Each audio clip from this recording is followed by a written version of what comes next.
In the city of Zhuangjing of the Great Xian Nation, specifically at the mansion of the Grand Preceptor, our protagonist of this story, Li Fan, was celebrating his birthday. And despite his old age, his imposing demeanor and admiration from countless people, especially beautiful women, were nothing short than the endless wine he drank throughout his years. You see, in the past 50-odd years, Li Fan went from having nothing to achieving the rank of Grand Tutor, and his power had overshadowed the world that no one could rival him. The story of it all would be enough to fill a multimillion-word novel. But when he remembers the time he first transmigrated to this world, he was nothing but a poor, struggling scholar.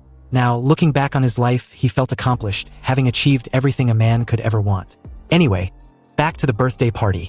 The entire top floor of the manor were filled with several dancers entertaining the guests under the influence of amazing alcohol and great music. It wasn't until one of Li Fan's subjects crashed the party with an alarming yet felicitous omen. He informed his lord, the Grand Preceptor, that the sky was ablaze with falling flames, a divine sign of an auspicious omen. Also, it looks like it was flying toward the manor. Li Fan rushed to the balcony of his manor to get a better look at what's going on, only to see, just as his subject described, flames were indeed falling from the heavens. But upon a closer look-up, it seems that two powerful figures, being the source of the flames, were actually battling it out. One of them yells the name Dao Xuanzi, telling this person not to take it too far. Everyone, including Li Fan, were absolutely stunned to see these godlike beings who hadn't even noticed their insignificant existence.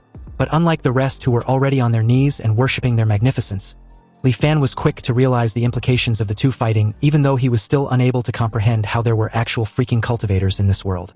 Meanwhile, in the sky, the dark-haired cultivator Dao Xuanzi asked Ko Hong, the sturdy cultivator with a fluffy golden hair like a lion, if he seriously thought he would let him leave just because he fled to the land of immortal extinction. Dao Xuanzi then demanded for Ko Hong to hand over his cultivation method, or the fight won't end until one of them is dead. Ko Hong scoffed at such folly.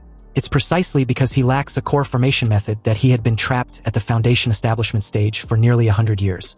Now, his lifespan limit was approaching, and he was about to turn to dust. Having finally obtained this core formation method, how could he possibly hand it over to another? Dao Xuanzi couldn't agree more.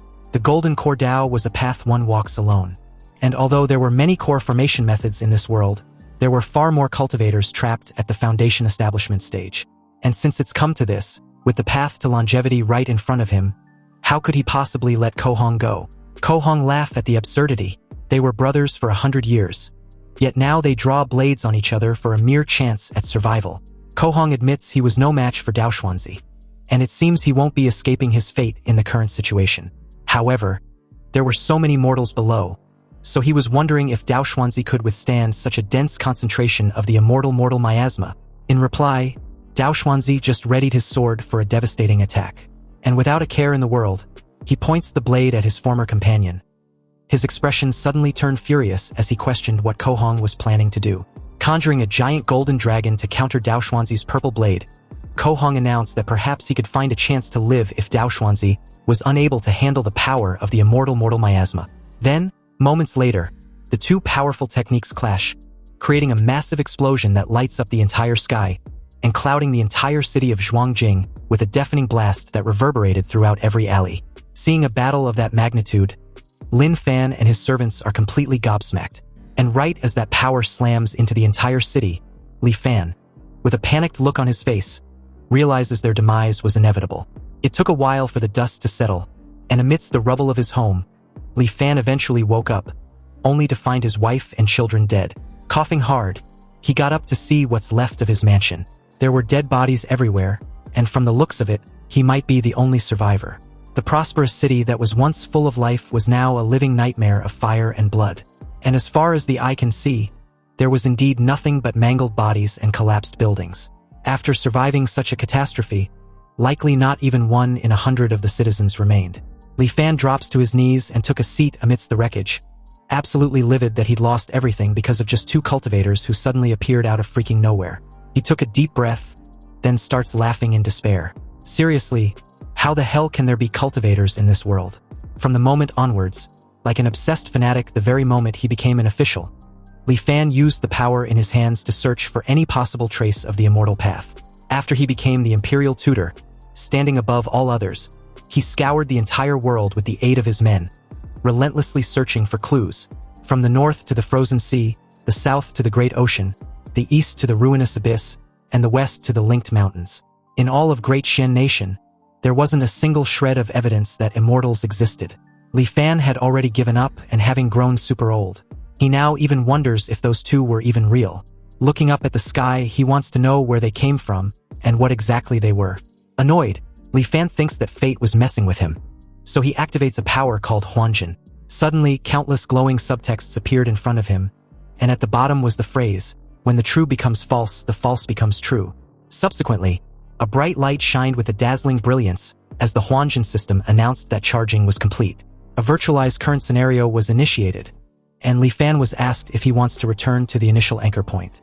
You see, Huanjin was the name Li Fan gave to his unique treasure. Its function was to turn truth into illusion and reality into virtuality. It turns everything he had truly experienced into a simulated, illusory experience, allowing him to return to a set anchor point, which was the moment he first transmigrated to this world.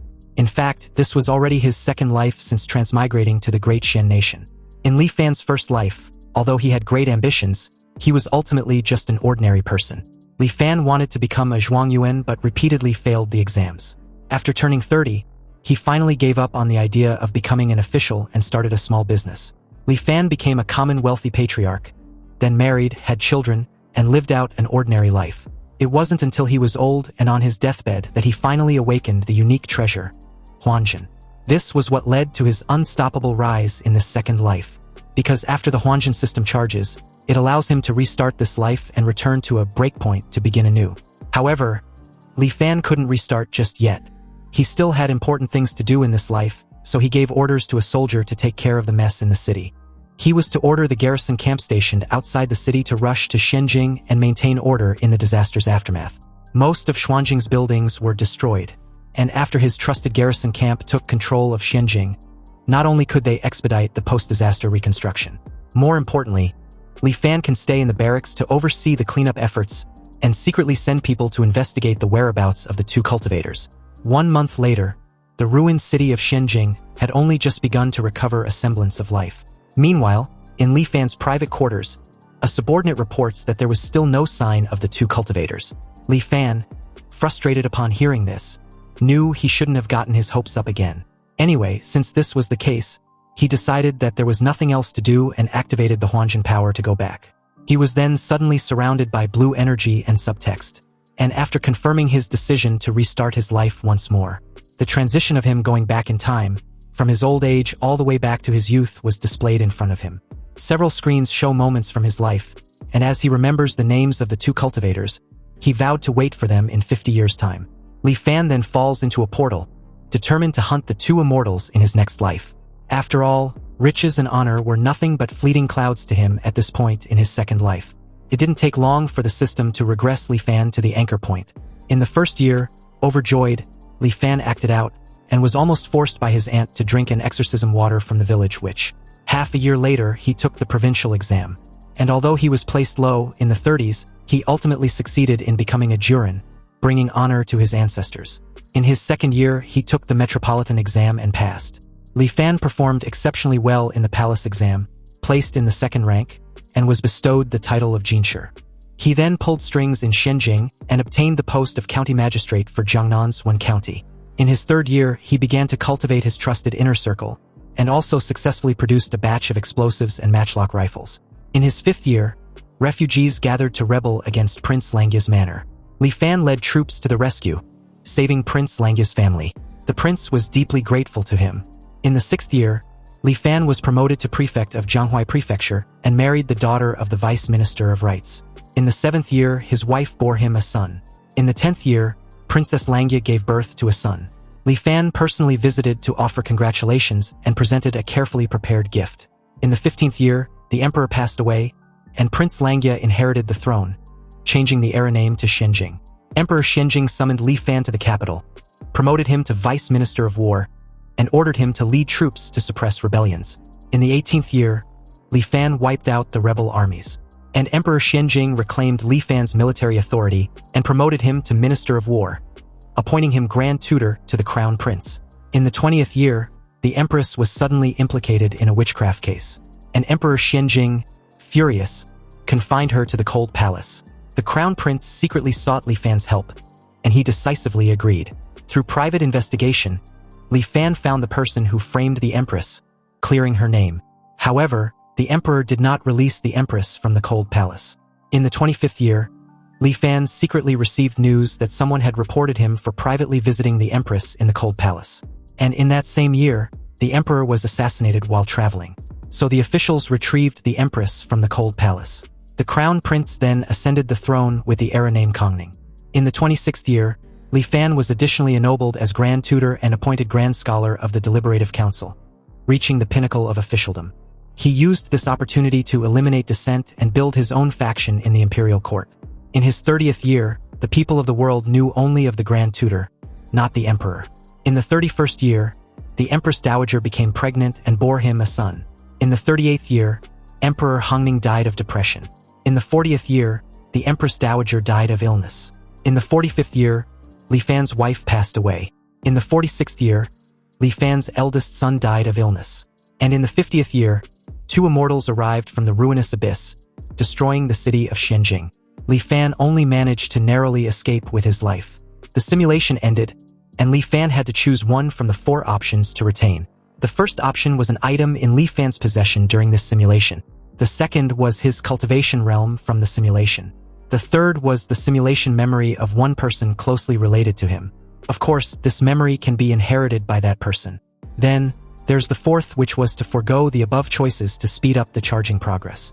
Li Fan kept wondering if what he just lived through was real or just an illusion. Or was it all a simulation, an error in perception caused by it being too real?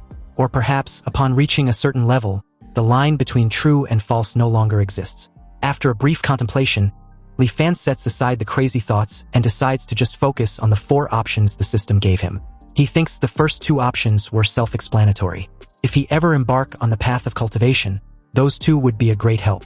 Unfortunately, he was merely a mortal in this past life. As for the third option, there was no telling what anyone is truly capable of.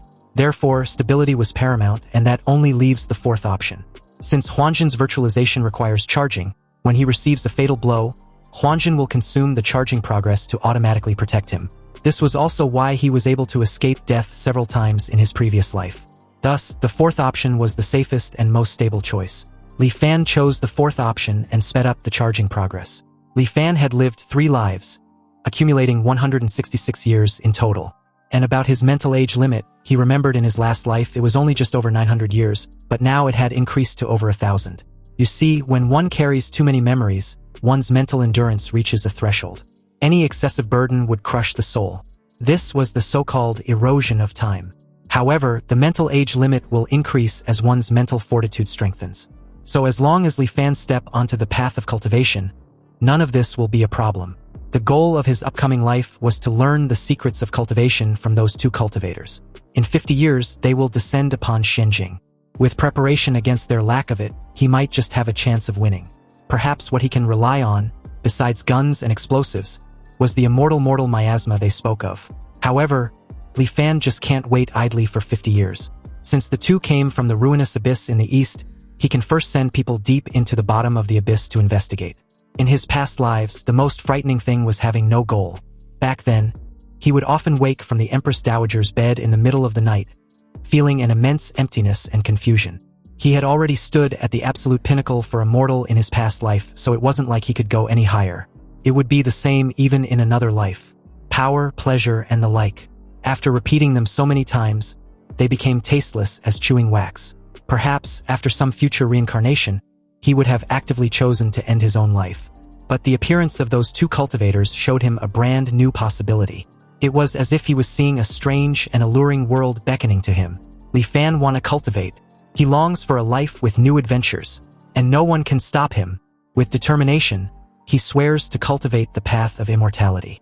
With the experience of 2 lives, everything went as smoothly as water flowing to its destination. Li Fan still participated in the imperial exams. But this time, with decades of experience and power, the essays he wrote were naturally far superior to his previous lives. In the provincial exam, the metropolitan exam, and the palace exam, he was placed first in all of them, achieving the triple first and shaking the world with his fame. Afterward, he still chose to take an official post in one county. And although there was much confusion and regret in the imperial court, his request was approved. Due to his great fame, coupled with his crystal-clear understanding of the temperaments of every official in the county, Li Fan quickly brought Wen County to heel. He then began to promote and cultivate his trusted subordinates from his past life. In his 4th anchor year, he searched in secret and found someone who could act as Prince Langya's body double, cultivating him as a trusted subordinate. In his 5th anchor year, he ordered his subordinate to pose as a refugee and attack Prince Langya's manor.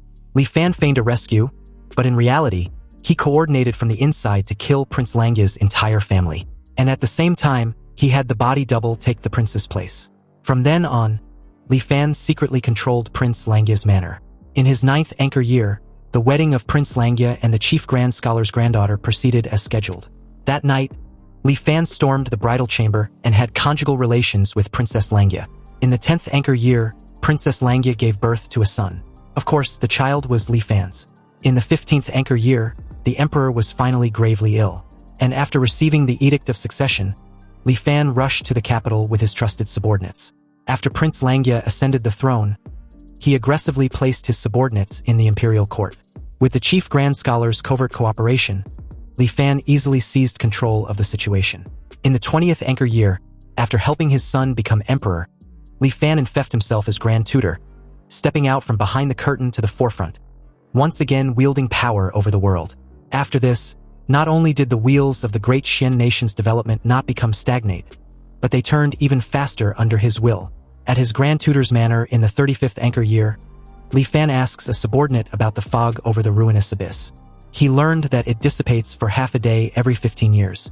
The hooded subordinate reports that the immortal-seeking camp was ordered to station themselves by the ruinous abyss and observe day and night. It was just a few days ago that they finally made a breakthrough.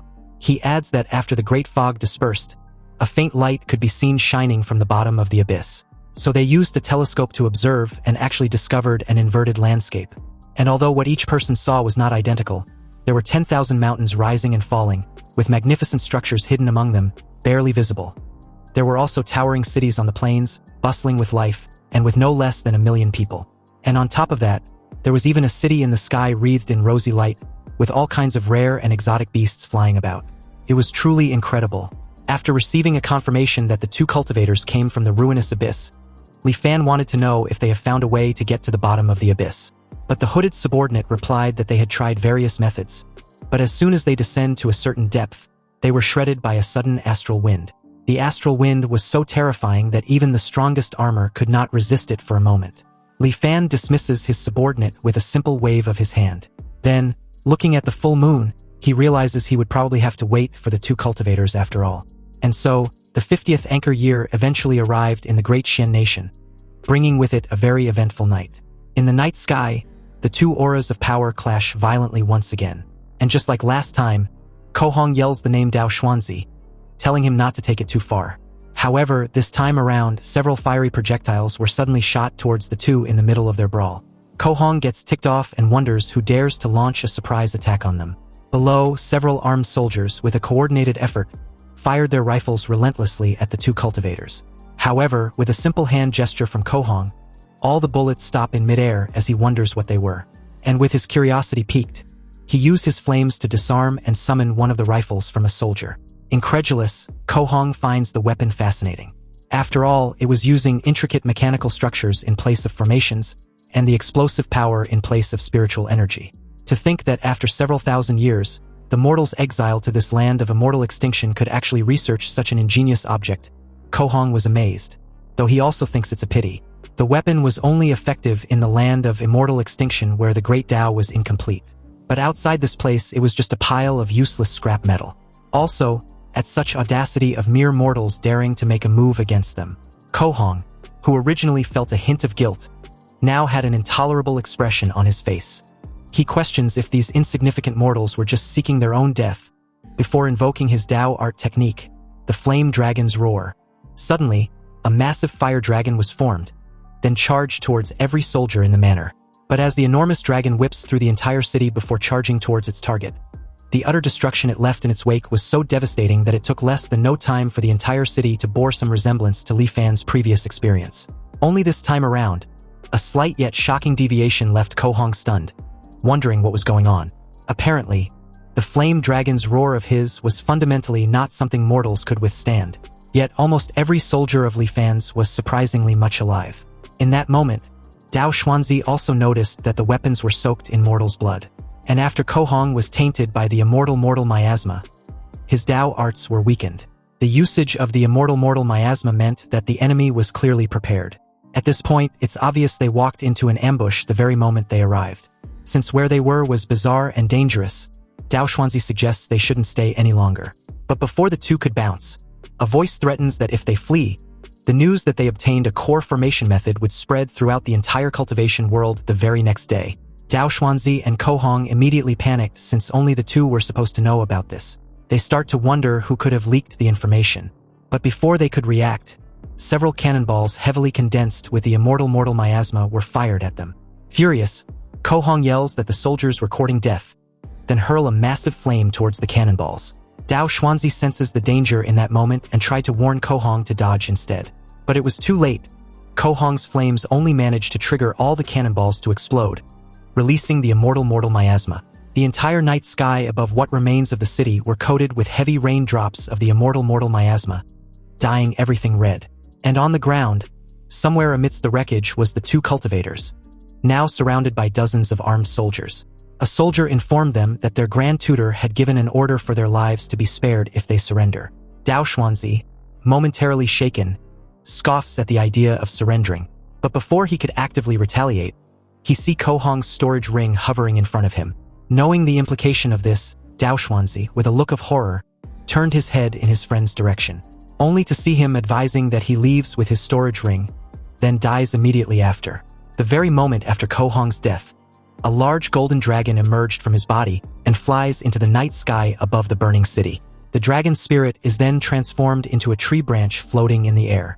It is then declared that the Foundation Establishment cultivator, Ko Hong, cultivated for 205 years, achieved his Dao foundation with the mystical object, the Qiu dragon branch. And in the land of immortal extinction, he was besieged by several thousand mortals and was carelessly injured by the immortal miasma. His cultivation was instantly lost, and his lifespan neared its end. Now, his body perishes and his Dao vanishes, returning the Dao to the heavens. A soldier suddenly speaks up in that moment, telling Dao Xuanzi that their grand tutor has no intention of fighting him to the death. If he gives up on resisting, his life would be guaranteed. Meanwhile, nearby, Li Fan watched the entire scene with a cold and detached expression. He seemed to have heard a strange voice from the sky when Ko Hong died just now. But what that voice was no longer important because it seems capturing the two immortals in this life was no longer possible. Also, he didn't expect the immortal miasma to be so lethal to cultivators. Back to Dao Xuanzi, he got up and informed the soldiers that he didn't know who they were, nor did he know their purpose. However, he and his brother were plotted against by them, resulting in his death and the loss of their Dao. Now, there was nothing more to be said, so he absolutely cannot accept this. This puppeteer, hiding behind these mortal soldiers, and even using the immortal miasma, a despicable thing scorned by all cultivators, to eliminate his brother, Ko Hong, was something he feels wasn't worth it for him. Dao Xuanzi's eyes were filled with rage, teething on the edge of madness as he calmly reminded everyone that they have all seen his brother's Foundation Establishment mystical object. Now, he invites them to take a look at his. Dao Xuanzi slowly took off into the night sky, and with a gesture of his hands, he exclaimed with a chilling tone, "With the wonders of heaven and earth, I build my Dao foundation, a sword named Dao Xian." Dao Xuanzi then invite the spectators all to view it. Suddenly, a freaking gigantic sword about the size of the mountain descended from the sky and crashed directly into what was left of Xianjing. The destruction was inescapable, so Li Fan immediately activated the power of Huanjin and found himself back inside the virtual simulation space. He clutched his chest after experiencing firsthand the power of a cultivator at the peak of the Foundation Establishment. If it weren't for the immortal miasma, even if Li Fan reincarnated 100 times over and used countless schemes, it wouldn't be enough to pose a threat to Dao Xuanzi and Ko Hong. Honestly, Li Fan also didn't expect the immortal miasma to directly cause Ko Hong's body to die and his Dao to vanish. He originally thought when they called each other brother of 100 years it was just talk. He didn't expect their relationship to be so extraordinary. When they were attacked, Dao Xuanzi called out to warn Ko Hong. Ko Hong, knowing he couldn't escape death, willingly gave the core formation method to Dao Xuanzi. And Dao Xuanzi, seeing Ko Hong die by the ambush, was unable to accept it and gave up his chance to live, striking out with a mutual destruction sword art. This all shows that the two truly shared a friendship beyond the ordinary. And about the Golden Core Dao, Li Fan remembers Dao Xuanzi stating that it was a path one walks alone. He deduced that immortal methods probably could not be cultivated together. And if that was the case for men as close as brothers, Li Fan curiously wondered what the cultivation world outside really was like. It seems that no matter how dangerous the path ahead was, Li Fan would not waver. Furthermore, with the help of the Huanjin system, as long as he was careful enough, no predicament should be able to stop him. Last time, he chose to attack both of them at the same time. Perhaps the next time, he can choose to win one of them over. Li Fan's mental age limit only increased by a few dozen this time, and it seems he was nearing his limit. If he counts the life before he transmigrated, this was already his 5th life.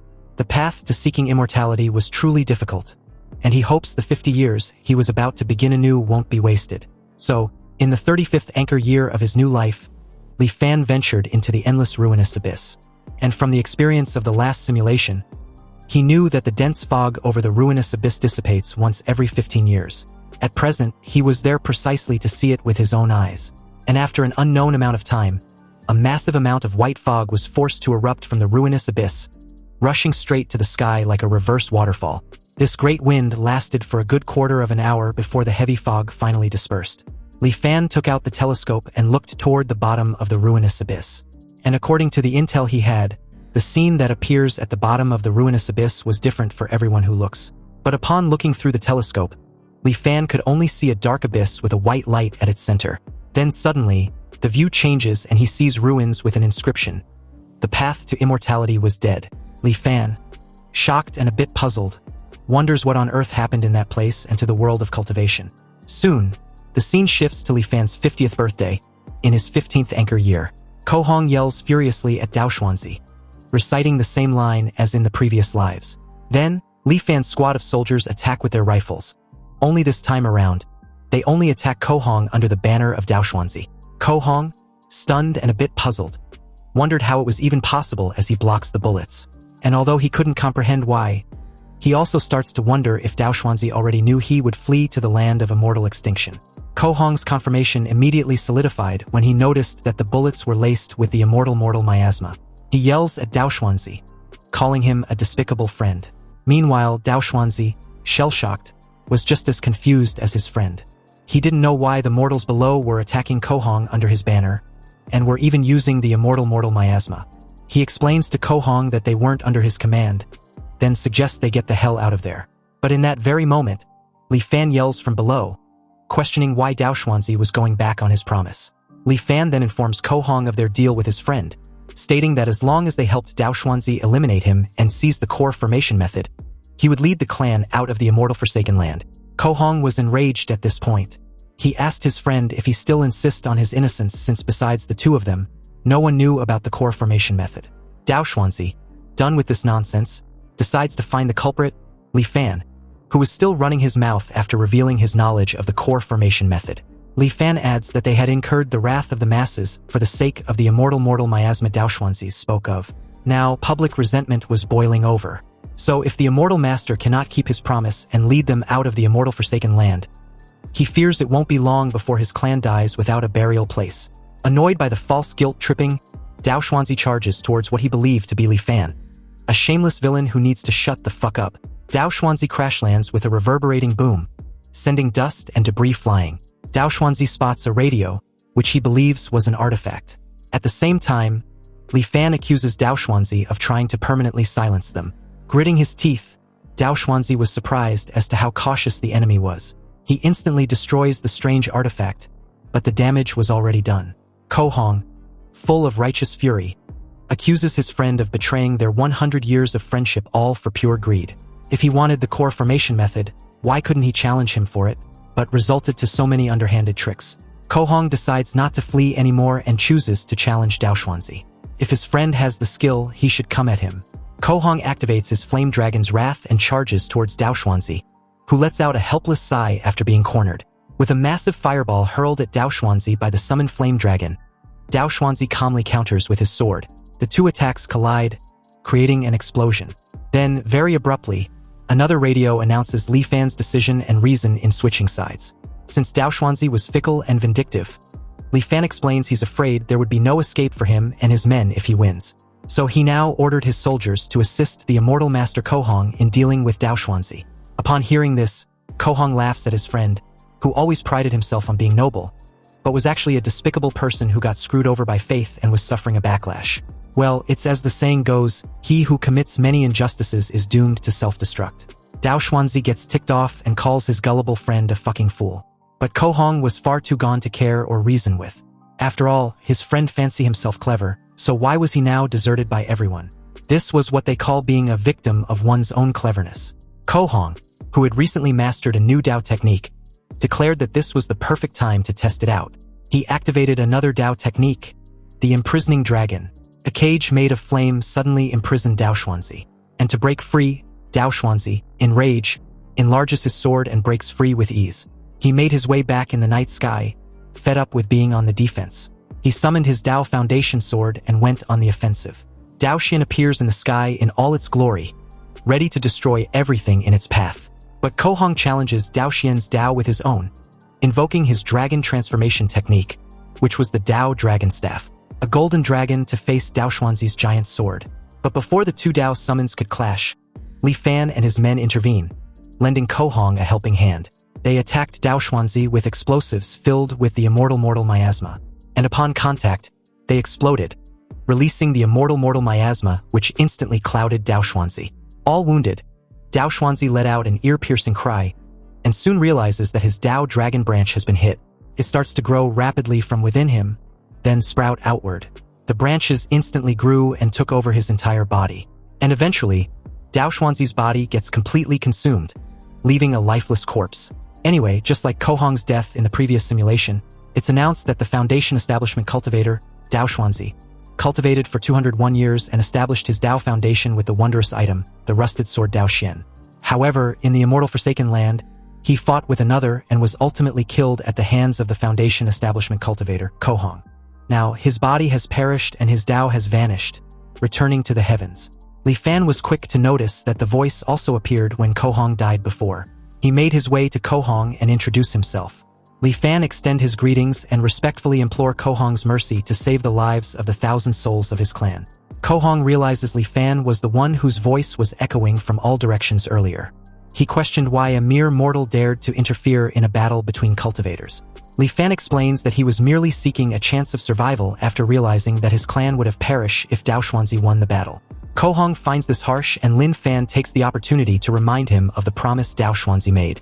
But Kohong explains that for 100 years, Dao Xuanzi had always appeared to be a man of his word, but in reality, he acts without any principles, even deceiving mortals. He also adds that great immortal severing formation at the ruinous abyss was incredibly dangerous, even for cultivators, requiring a great deal of effort just to leave. So how could they possibly take mortals with them? Li Fan, shocked by the revelation, asks if Kohong also didn't know how to leave the land of immortal extinction with a mortal. Kohong casually confirms this before Li Fan suggests they find somewhere private to talk. In an underground shelter of the manor, Li Fan again wanted to confirm if it's true that mortals cannot be taken along when leaving the immortal Forsaken Land. Kohong had no reason to lie to Li Fan, and simply reminds him that he was a mere mortal. Perhaps a golden core stage cultivator could protect him, a mortal, while breaking through that great immortal severing formation.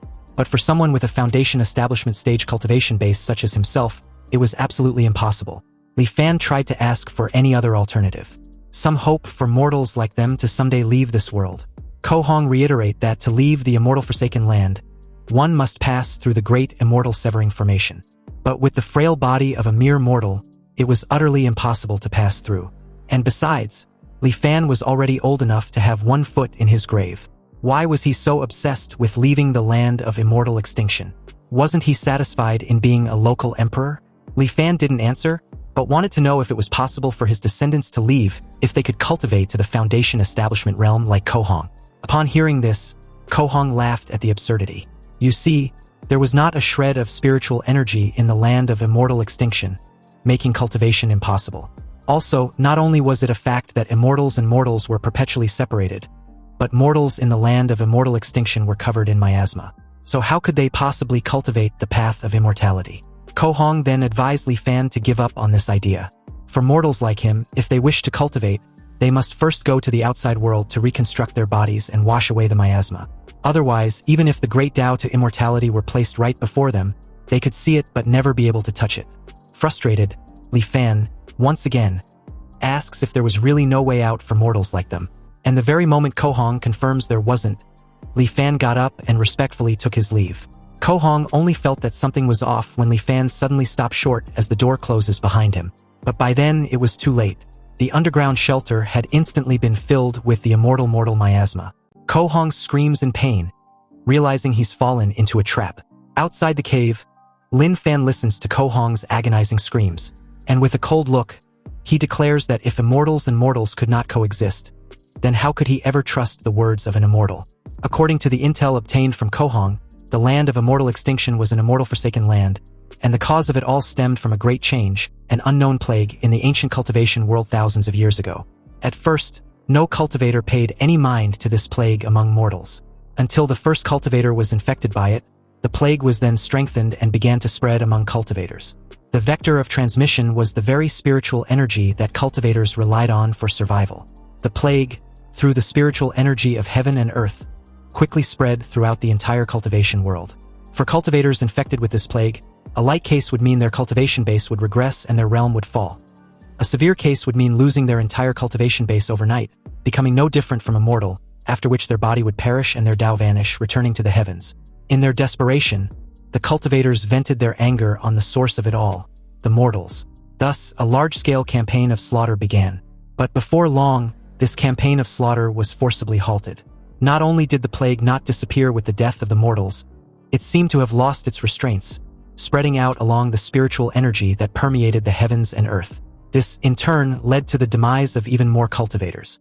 But waiting for death was not the cultivators' way. On one hand, a group of cultivators began to research methods to treat and resist this plague. On the other, some cultivators proposed the infamous Great Migration Plan. It involved banishing all mortals from the cultivation world to surrounding lesser worlds and shattered the grotto heavens that lacked spiritual energy. They would then use spell formations to permanently isolate them, preventing these mortals from ever returning. Originally, there were no more mortals in the cultivation world, but not all offspring of cultivators had the aptitude for immortal cultivation. So, over time, many new mortals were born into the world. Within the bodies of these mortals lingered a shadow of the plague.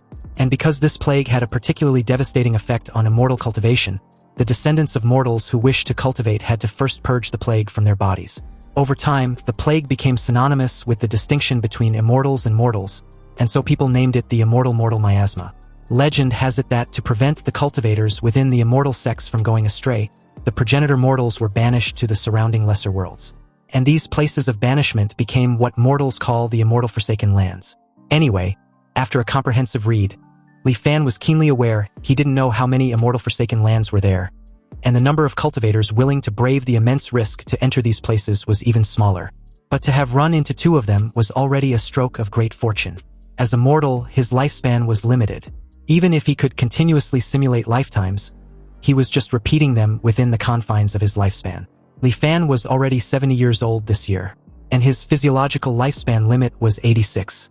In the remaining 16 years, he knew the possibility of meeting another cultivator was practically zero. In that very moment, a chilling realization gripped him. Li Fan starts to wonder if he was truly destined to repeat the life of a mortal, lifetime after lifetime. Was there really no other way? Fortunately, it didn't take long for him to snap out of these downward spiral of thoughts. After waiting bitterly for nearly 300 years, how can he be resigned to this? Li Fan then paid a captured Ko Hong a visit, wanting to know how the mortals in the Great Migration arrived in the immortal forsaken land. Ko Hong, upon hearing the question, was genuinely surprised that Li Fan still hadn't given up yet.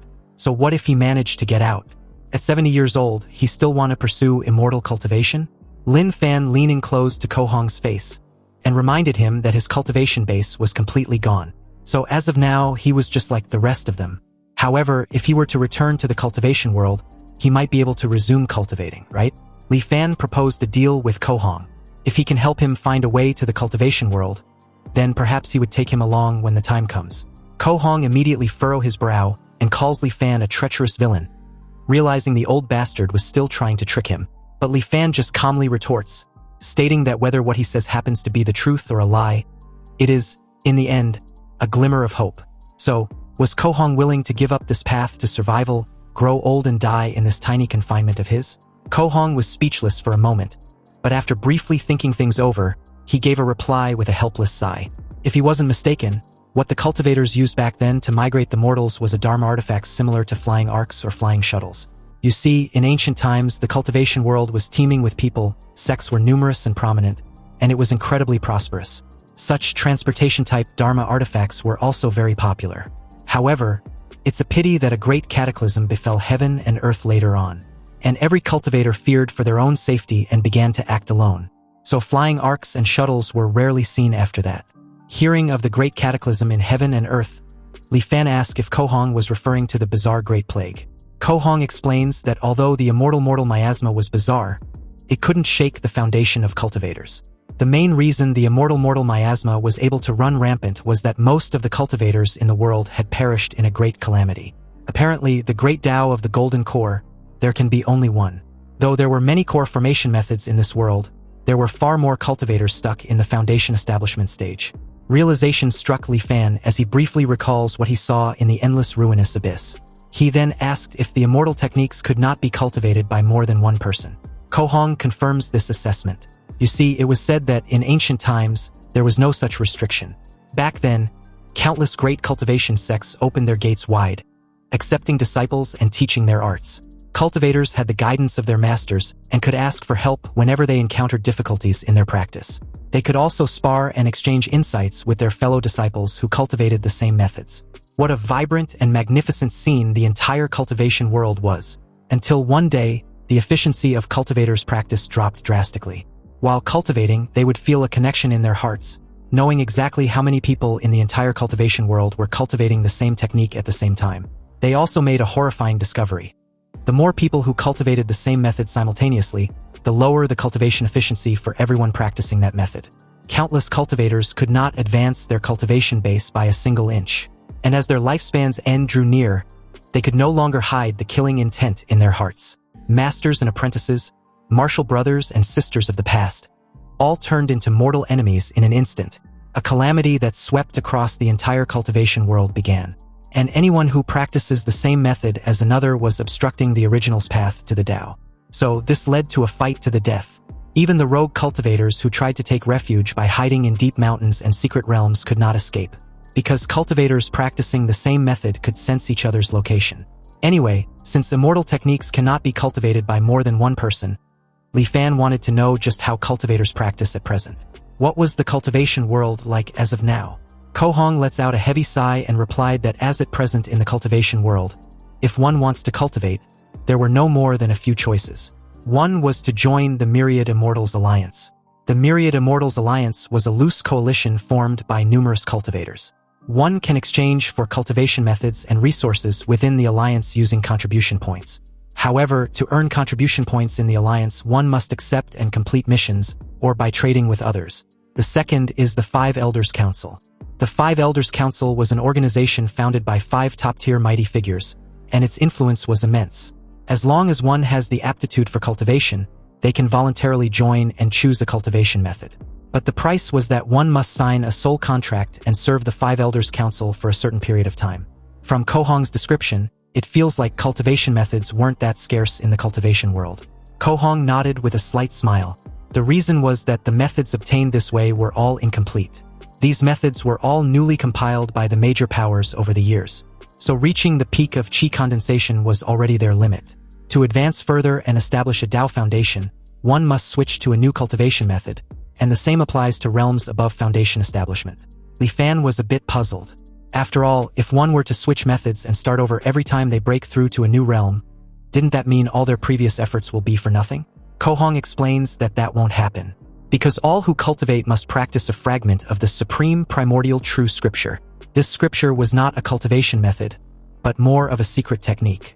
Its function was to allow a cultivator to willingly disperse their realm without significant loss.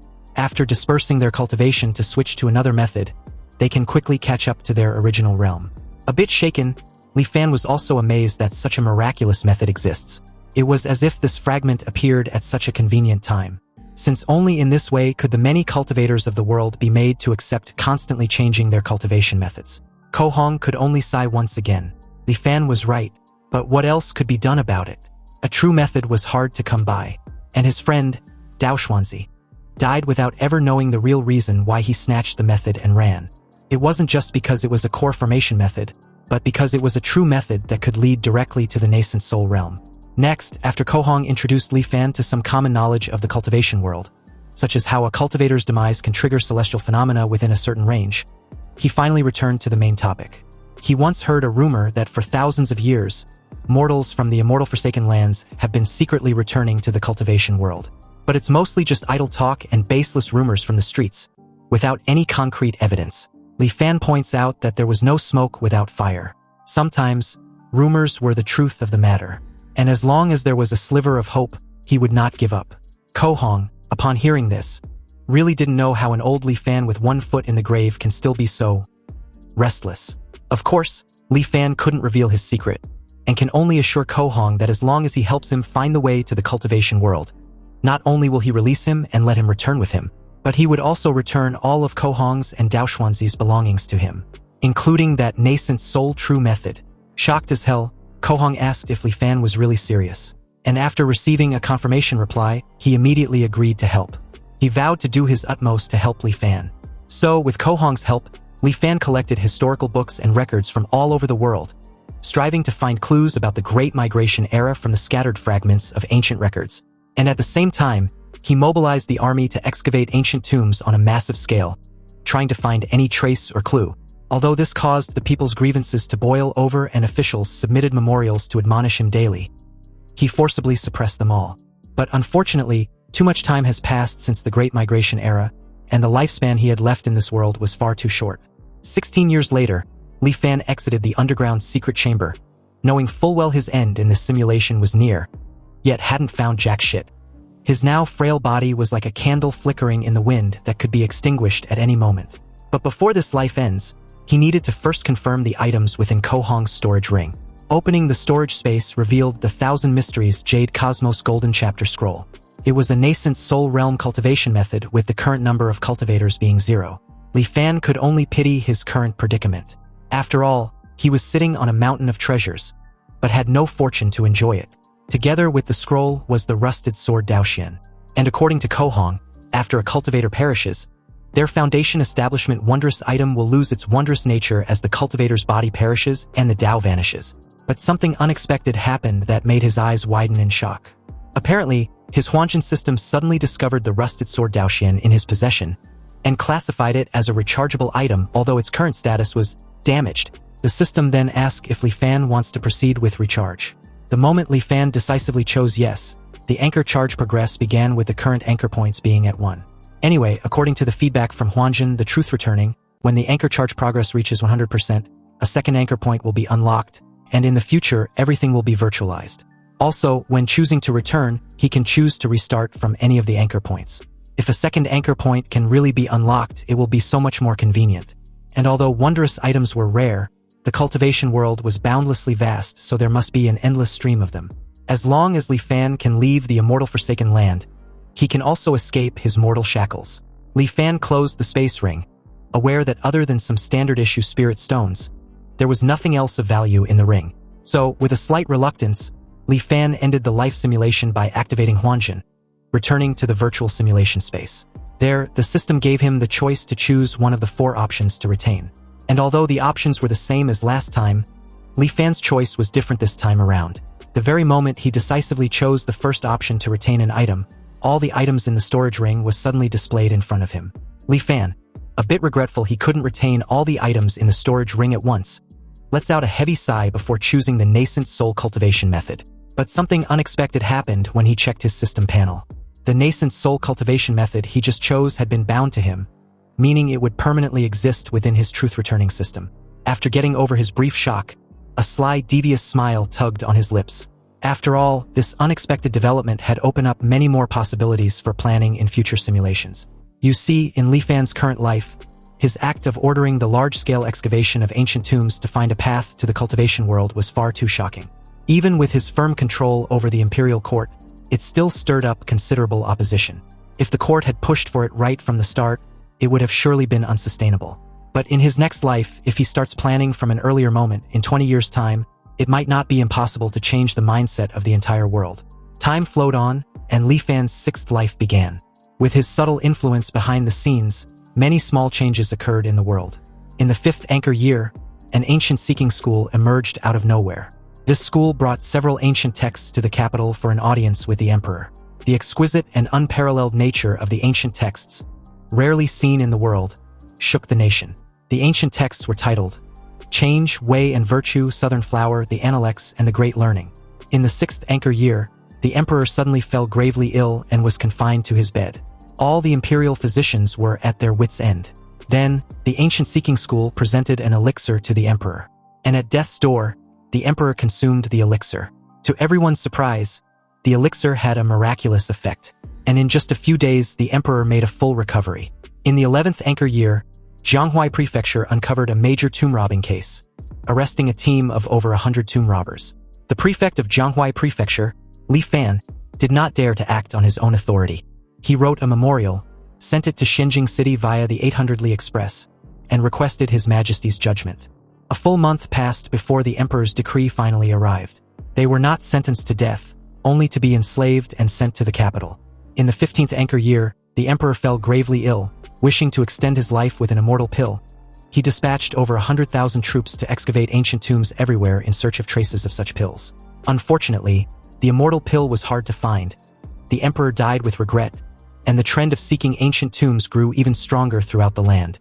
But before his death, the emperor abdicated the throne to the Prince of Langya.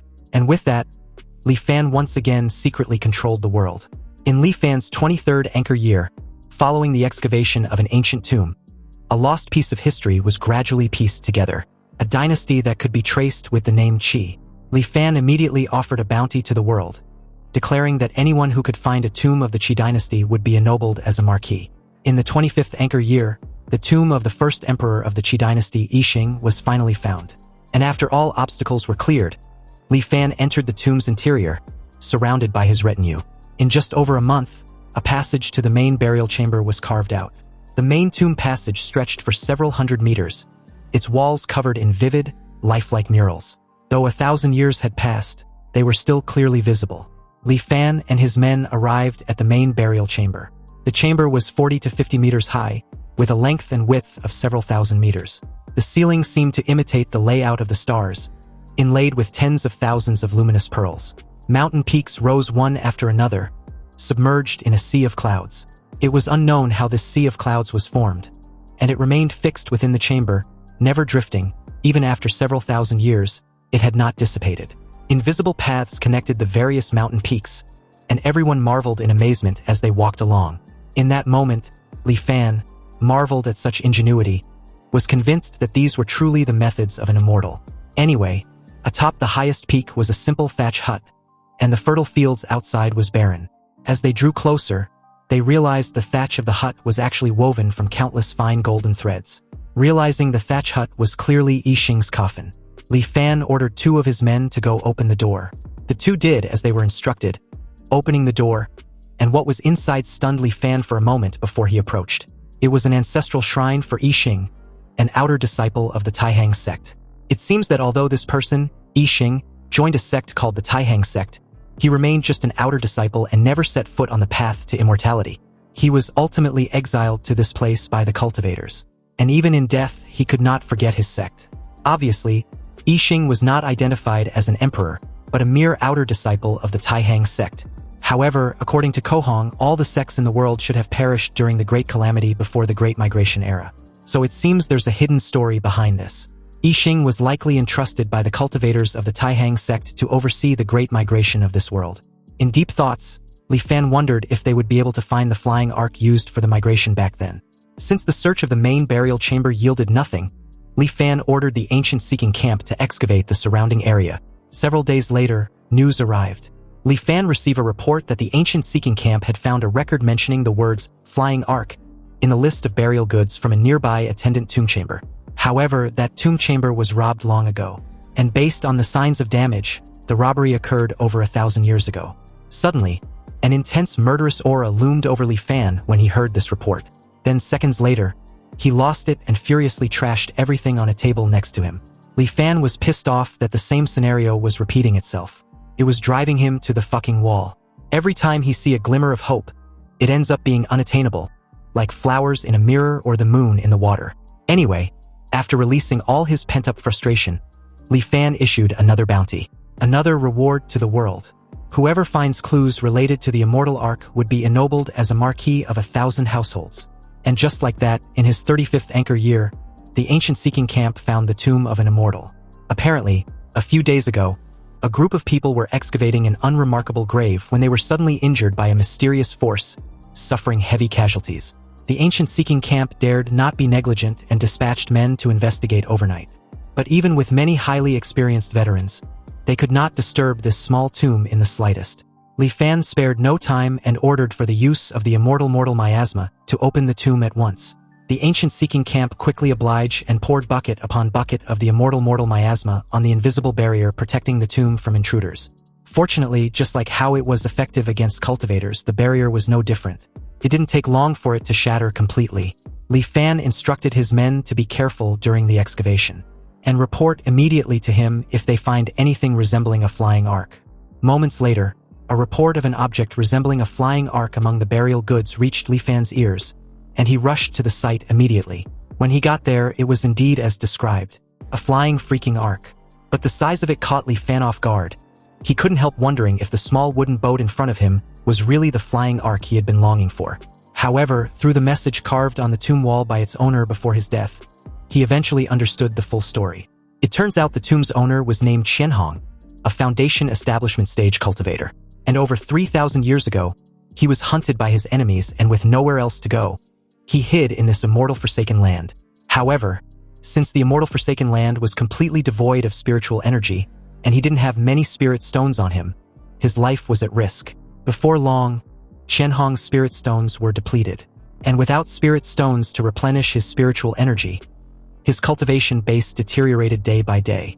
He speculated that when the mortals were exiled to the immortal forsaken land thousands of years ago, they might have left behind 1 or 2 flying arcs. So he investigated far and wide, spending decades before finally finding the tomb of Yixing. There was indeed a flying arc in the tomb, but to Qian Hong's despair, the core power spell formation inside the arc was already damaged. Furthermore, he didn't know the art of artifact refinement, so he couldn't repair it. At that point, Qian Hong finally gave up on the idea of leaving the immortal forsaken land. Qian Hong left his final words on the tomb wall, telling the person from a later generation who may encounter his tomb. If this person sweeps his grave, he may take one of the 4 items from the cultivation world as his thanks for what was left. Anyway, with the protection of the spell formation outside the tomb, it wasn't surprising Qian Hong was so certain that a cultivator would be the one to arrive. Anyway, in that moment, the Huanjin system notified Li Fan of a wondrous item of heaven and earth, a halting stellar fragment. Li Fan was astonished that he had actually found one, believing it to be the mysterious item guarding the tomb. Unfortunately, the truth returning wasn't reacting to it at all. He realized that forcing his way into the tomb with large amounts of the immortal miasma had likely damaged the halting stellar fragment, turning it into an ordinary stone. With a sigh, Li Fan turned his attention to the other relics. He found a lesser truth-returning vastness Qi condensation stage cultivation method and a cloud water record foundation establishment method, both with their current cultivators being one. Li Fan immediately frowned, puzzled as to how someone was already cultivating these methods. He wondered if it could be a trap, but he quickly realized that that might not be the case. After all, more than 3,000 years had passed, and any cultivator in the Foundation establishment, or even Golden Core realm would have long since turned to dust. But why were these techniques still being practiced? In that moment, a sudden realization struck him. It might be that these methods had a master copy. After the Great Calamity, many cultivation methods were preserved and compiled by major powers like the Myriad Immortals Alliance and the 5 Elders Council. When the management of these major powers sees a method that no one was cultivating, they bring it out again for people to redeem. In other words, over the past 3,000 years, who knows how many owners these 2 methods had passed through. Dropping the scrolls back in frustration, Li Fan muttered bitterly that everything in this world was corrupt. Then, with an immense satisfaction that practically left him shaken with excitement, Li Fan picked the 3rd item, the Taihang Arc, and after changing hands countless times for thousands of years, the Taihang Arc was now in his possession, and along with it, his wish finally being fulfilled after centuries of waiting. Though the Taihang Arc was damaged, Li Fan wasn't concerned the slightest. Qian Hong had failed to repair it, and Li Fan knew he couldn't fix it either. but there was someone who could. So, as the scene shifts to Li Fan's 50th anchor year, the familiar scene on that fateful night unfolded once again. And this time around, before Ko Hong and Dao Xuanzi could finish their verbal exchange, Li Fan interrupted the two, questioning if a mere core formation method was truly worth fighting to death over. Of course, both Ko Hong and Dao Xuanzi couldn't help wondering which insolent mortal dared to speak so arrogantly. Li Fan stepped forward calmly and invited them down for a proper chat. After a moment's hesitation, the two descended and joined Li Fan's party in silence. Li Fan laughed lightly, telling the two that long ago, his ancestor had spoken a prophecy on his deathbed for his future generation that two people would come from the east of the abyssal ruins and set foot in the capital, marking the chance for their clan to finally escape the immortal Forsaken Land. And for thousands of years, his clan had been skeptical. But to have it proven correct calls for a grand toast. Curious, Ko Hong asked for Li Fan's name, and upon reply, Dao Xuanzi, with his eyes narrowed slightly, repeated Li Fan's words with disbelief. He asked if Li Fan's ancestor had truly foreseen their arrival thousands of years ago, and what exactly he meant by an opportunity to escape. Li Fan's expression shifted, growing sharp and almost displeased. He asked if they doubted him. Ko Hong frowned and said the matter sounded too fantastical. They had roamed the cultivation world for centuries, and yet not once heard of anyone capable of deducing events thousands of years ahead. Li Fan then asked if they had ever heard of the Taiyan sect. At once, Ko Hong's eyes widened in shock. He asked if Li Fan meant the very sect that had once been renowned throughout the ancient world for its mastery of the arts of deduction. Li Fan lets out a heavy sigh and told the two to relax. He explained that his ancestor had indeed been a member of the Taiyan sect. However, unlike others, his ancestor had little interest in cultivation itself. Instead, he was completely absorbed and obsessed with the art of deduction and fate calculation. That would have been harmless back then until the great cataclysm struck, forcing all mortals to migrate.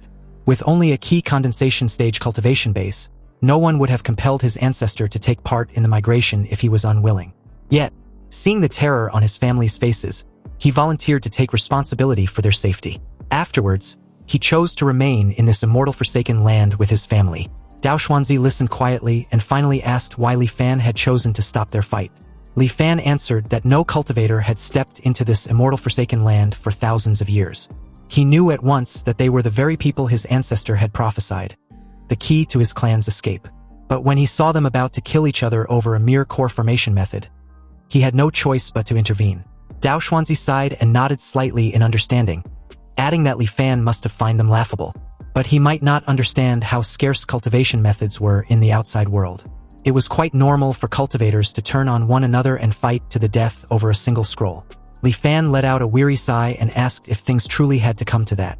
Dao Xuanzi looked at him curiously, sensing something in his tone. But before he could speak further, Li Fan raised his hand and said that before his own son passed away, he inherited a cultivation method that led directly to the Golden Core realm. The two cultivators were shocked. Ko Hong exclaimed that such a method was remarkable. If Dao Xuanzi could obtain it, there would be no need for them to fight anymore. Dao Xuanzi then asked what Li Fan sought in return. Li Fan replied that his ancestor's lifelong wish had been simple, to return to the Taihang sect. And before his death, aside from the cultivation method, he also passed down a Dharma artifact known as the Taihang Arkansas. Though damaged, his ancestor had once used the Taihang art of deduction to foresee that many years later, two cultivators would appear, one skilled in swordsmanship, the other in artifact refinement. Together, they would help his descendants repair the Taihang Ark and finally escape this immortal Forsaken Land. Amazed, Dao Xuanzi exclaimed that the Taihang art of deduction was incredible. His brother Ko Hong was devoted in the art of artifact refinement, and his specialty was precisely sword technique. Ko Hong was in awe with Li Fan's ancestor. After all, to have such unfathomable power with only a Qi condensation stage cultivation base was extremely hard to even imagine. Li Fan dismissed the praise without his evidence as simple talk, so he invited them to see the method first. But before the two could follow, Dao Xuanzi gave his friend a murderous look, reminding him that he already possessed a core formation method. So was he still not satisfied? Ko Hong, suddenly nervous as hell, agreed not to follow and sat back in his seat, whereas Dao Xuanzi followed eagerly, unaware of Li Fan's cold and calculating expression. Li Fan led Dao Xuanzi to the underground chamber. But at the entrance, Dao Xuanzi halted in his tracks very abruptly when he noticed the lingering immortal miasma. Li Fan, upon seeing Dao Xuanzi's fear and hesitation, explained that one can't be too careful. They were mortals after all, and to protect their family's greatest treasure, they had no choice. Li Fan entered alone and came back shortly after holding the cultivation method. At the entrance, he asked Dao Xuanzi to inspect the cultivation method left by his ancestor. Upon seeing the Thousand Mysteries Jade Cosmos Golden Chapter, Dao Xuanzi was completely gobsmacked when he noticed that it was a nascent soul method. Li Fan acknowledged that everything was unfolding exactly as he had predicted. He confessed that earlier, in front of Kohong, he had described his ancestors' inheritance only as a core formation method because he feared provoking malicious thoughts. Dao Xuanzi respectfully praised Li Fan for his sharp mind. He promised Li Fan to rest assured. His friend, Kohong, was an expert in artifact refinement, and he would be persuaded to help repair the Taihang Ark with all his might. Li Fan laughed and stated that he would be counting on Dao Xuanzi. Once the Ark was repaired, he would present the nascent soul method to him personally. Later, Dao Xuanzi informed Kohong telepathically that Li Fan's claim was true. He had seen the ancestral core formation method with his own eyes. Kohong's expression darkened. He vowed to seize the method by force. The moment Kohong suggested that they take the method by force, Dao Xuanzi quickly refused. He reminded his friend that although Li Fan was a mere mortal, he was still a descendant of the Taiyan sect, and their art of deduction was terrifying. If they acted rashly, there was no telling what hidden tricks Li Fan might have up his sleeve. Repairing the Taihang Ark was not a difficult task, so there was no need to invite unnecessary trouble. Dao Xuanzi also considered that if Li Fan were pushed too far, he might reveal that the cultivation method was actually a nascent soul technique, a revelation that would attract disaster. The next day, Li Fan personally handed the Taihang Ark to them for repairs. Kohong examined it with admiration, saying that as expected of an artifact from the Taihang sect, its refinement and the profundity of its spell formations far surpassed anything he had studied. Repairing it would undoubtedly advance his own mastery of artifact refinement. Li Fan told them to proceed freely and assured them that whatever materials they required, he would provide. Cultivation knew no concept of time.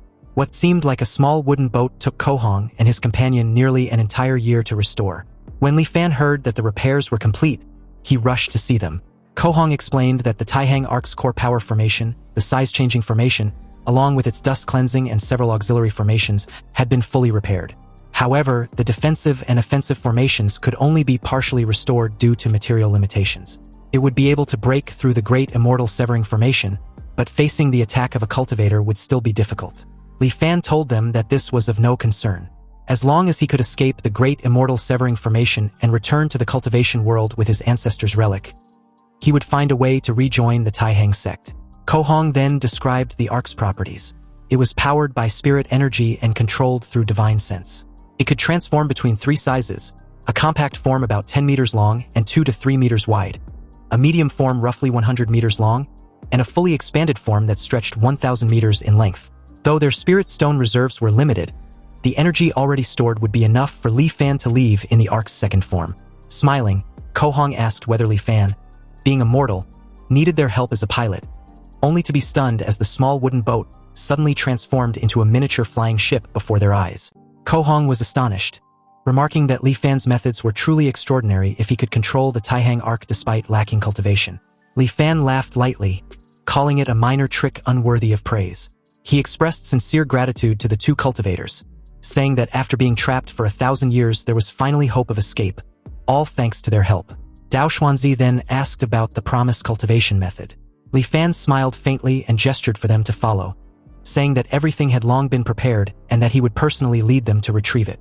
3 days later, Kohong and Dao Xuanzi, who had obtained the cultivation method, came to bid Li Fan farewell. Dao Xuanzi explained that they had exhausted most of their spirit stones. If they remained in the immortal Forsaken Land any longer, their cultivation bases might begin to decline. Thus, they had come to take their leave. Kohong told Li Fan that if he ever managed to leave this immortal Forsaken Land, he could find them in Lingtian City near the Tsongyun mountain range. He handed Li Fan a map of the area surrounding the exit of the Great Immortal Severing Formation, drawn carefully from memory. Since there were no blank jade slips available, he had to use paper and brush instead. Li Fan thanked him sincerely. After exchanging a few more pleasantries, Kohong and Dao Xuanzi transformed into 2 streaks of light and disappeared into the distance. Watching them depart, Kohong remarked that Li Fan possessed a remarkable temperament, a true character among mortals. But he sighed, noting that Li Fan's great limit was drawing near. Even if he managed to return to the cultivation world, he would only have a few years left to live. Dao Xuanzi closed his eyes and said softly that without achieving longevity, all else was mere illusion. He reminded his companion that they had once turned against each other and fought to the death, precisely for a chance at immortality. Ko Hong then recalled something and asked his partner which cultivation method Li Fan had given him. Dao Xuanzi smiled faintly and replied that it could not possibly be the same one Ko Hong had received. He added that once he returned, enter a closed-door cultivation and break through to the golden core stage, he would not forget the 3 promises he had made to him. As they ventured deeper into the abyssal ruins, they noticed the protective formation mists still lingering. Dao Xuanzi laughed and asked whether his friend dared to pass through. Then, without hesitation, Ko Hong accepted the challenge and charged forward. Meanwhile, aboard the Taihang Ark, Li Fan stood at the edge gazing into the endless fog of the eastern ruinous abyss. He realized that 14 more years remained before the mist would naturally disperse. By then, he would already be 85. His great limit would be upon him. Smiling faintly, he whispered to himself that there was nothing left in this life to cling to. On that day, he decided to test the true nature of the great immortal severing formation. He guided the Taihang Ark and dove straight into the abyss at full speed. The ruins were blanketed in dense silver fog and the surroundings seemed endless and unreal. Suddenly, the ship jolted violently as if it had collided with something unseen. The entire hull shuddered under immense pressure. He realized he had likely entered the astral wind layer, a region where even a Foundation establishment cultivator would struggle to survive. The wind blades here could tear a mortal apart in an instant. He was grateful for the defensive spell formation protecting the Taihang Ark. Without it, the consequences would have been unimaginable. After half an hour of steady control and resistance against the violent winds, the shaking finally subsided. The thick fog ahead began to clear, replaced by blinding light. At last, he had broken through. Li Fan had escaped the great immortal severing formation. Upon re-entering the cultivation world, he chanced upon a rare and powerful method. Within 100 years, he successfully formed his core, and from that point onward, his cultivation journey was smooth. 1,000 years later, he attained enlightenment and ascended. Upon reaching the immortal realm, he started once more from the lowest rank, cultivating step by step. Through patience and perseverance, he eventually arose to become the Emperor Immortal, the one who ruled above all immortals. Then, transcending even that realm, he shattered the spatial barrier and ascended again into the divine realm itself. Starting as a minor figure in the God realm, Li Fan cultivated for 10,000 years until he reached the God King realm, eventually becoming the most powerful existence in that world. Afterward, he endured countless trials and ascended once again, this time to the primeval God realm, where he began anew as a low-ranking gatekeeper. From there, he started over from scratch, cultivating tirelessly through hardship and solitude. Then, all of a sudden, he opened his eyes and found himself once more in his mortal body, an old man seated within the Taihang Arkansas. He was stunned, wondering if everything he had just experienced was merely an illusion created by the illusory light layer. Looking around, he noticed that the ark had turned on its own. According to Ko Hong's map, he should have already left the illusory light layer and entered the 3rd layer of the immortal Forsaken Continent, the invasion layer. It seemed he had awakened only because the Taihang Ark had automatically navigated out of the illusion. Realizing this, Li Fan reasoned that he must have lost consciousness while passing through the illusory light layer, yet the ark had continued traveling safely on its own. Perhaps he could allow the vessel to steer itself while he supplied the power for acceleration. An intuition flowed from the Taihang Ark into his mind, guiding him in the right direction. Trusting it, Li Fan increased the ark's speed, and soon he arrived at the 4th layer of the immortal Forsaken Continent, the flowing fire layer. Just as he expected, the ark's autonomous navigation was flawless. It seemed this ancient vessel, once designed for migrating mortals 1,000 years ago, had been equipped with a hidden mechanism allowing it to traverse the immortal Forsaken Continent automatically. Having witnessed its reliability, Li Fan chose not to interfere. He simply provided spiritual power and let the Taihang Ark fly on its own. It passed safely through one treacherous region after another, the flowing fire profound ice layer, the thunderstorm layer, and others each perilous. Yet the Ark always managed to avoid disaster by the narrowest margin. After a long and tense journey, he reached the final region, the darkness layer. According to Ko Hong, this layer was not particularly dangerous, merely an endless void of darkness. Yet Li Fan could not help feeling anxious. Once he passed through, the exit to the cultivation world would finally be before him, 6 lifetimes of reincarnation leading to this single moment. Suddenly, a colossal creature emerged from the darkness, a monstrous mouth as vast as a mountain, opening wide to swallow him whole. Just before it struck, Li Fan shouted to the dark void, truth returning, activating Huanjin. In that instant, a mechanical voice echoed in his mind, informing him that the simulation had ended. Eyes wide in horror, Li Fan nearly lost his shit, wondering what the hell that terrifying being was. Ko Hong and Dao Xuanzi had both passed through the great immortal severing formation safely without encountering such creature. He wondered if it was some sort of guardian that appeared only to mortals. It seemed the best course was to wait for the dense fog to disperse and for light to appear at the bottom of the abyssal ruins before attempting the journey again. Though he had failed at the final moment, the insights he had gained from this life far exceeded his expectations. Without hesitation, after choosing to retain the Taihong arc, he began once more, embarking on his 7th life. In the 4th anchor year, Li Fan led his most trusted subordinates to the sealed tomb of Chanhong. This time he came prepared. Using a special spray infused with immortal miasma, he slowly corroded the ancient defenses. Bit by bit, the protective power of the halting steel fragment weakened until it could no longer pierce through his armor. Moments later, the system discovered a rechargeable item, the halting steel fragment. Although damaged, it asked if Li Fan would like to recharge. Without hesitation, Li Fan accepted. Though the fragment had sustained some damage, the anchor charge progress increased by 25%. He calculated that if he could repeat this process 3 more times, he would unlock the 2nd anchor point. The remaining relics within the tomb no longer held any value to him. After ordering his men to reseal the burial site, he quietly departed. In the 5th anchor year, curiosity once again overcame caution. Despite his previous resolve to wait, he could not resist returning to the eastern abyssal ruins.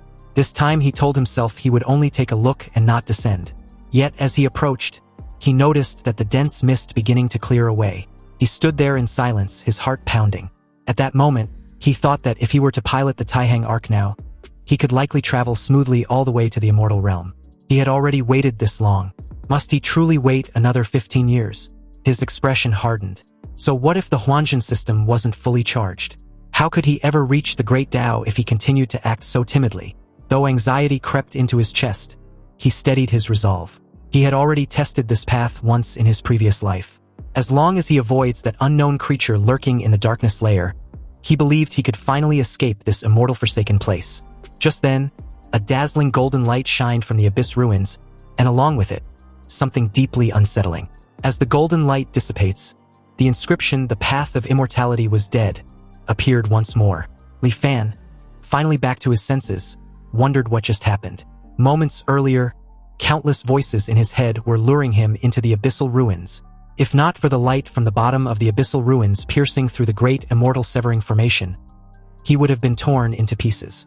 Anyway, 15 years later, in his 20th anchor year, the truth returning finally finished charging. And with this confidence boost, Li Fan once again returned to the abyssal ruins. He piloted the Taihang arc and reached the thunderstorm layer without any major incident. He stopped just above the darkness layer. Suddenly, a strong wind began to blow, and the frenzied thunderstorm, affected by this strange wind, started to weaken. Specks of light emerged from the darkness, and Li Fan used this precious light to search for the terrifying monster lurking in the dark. Unfortunately, he found nothing. Seeing that the light was about to disappear, he no longer hesitated and piloted the Taihang arc at full speed, racing towards the bottom of the abyssal ruins. Then, out of nowhere, the monstrous mouth suddenly opened wide once again to swallow him whole. But this only proved his speculation to be correct. This behemoth holds great malice towards mortals. Perhaps its mission is to devour any mortal who comes near that place. Li Fan gritted his teeth and changed course, piloting the Taihang arc upward. He narrowly escaped the jaws of death, quite literally, and made his way back to the frenzied thunderstorm layer, close at the edge of the darkness layer, only to realize that the monster had stopped chasing. The behemoth stopped right at the edge of the darkness layer, granting Li Fan the perfect opportunity to use the light from the thunderstorm layer to see what it really looks like. And oh boy, was it freaking enormous. It looked like a whale, only 1,000,000 times bigger. Li Fan wondered what the actual hell was that thing. This terrifying behemoth was so freakishly huge that the Taihang arc should be nothing but a speck of dust in front of its eyes. Yet every time he passed through the dark void, it manages to find him.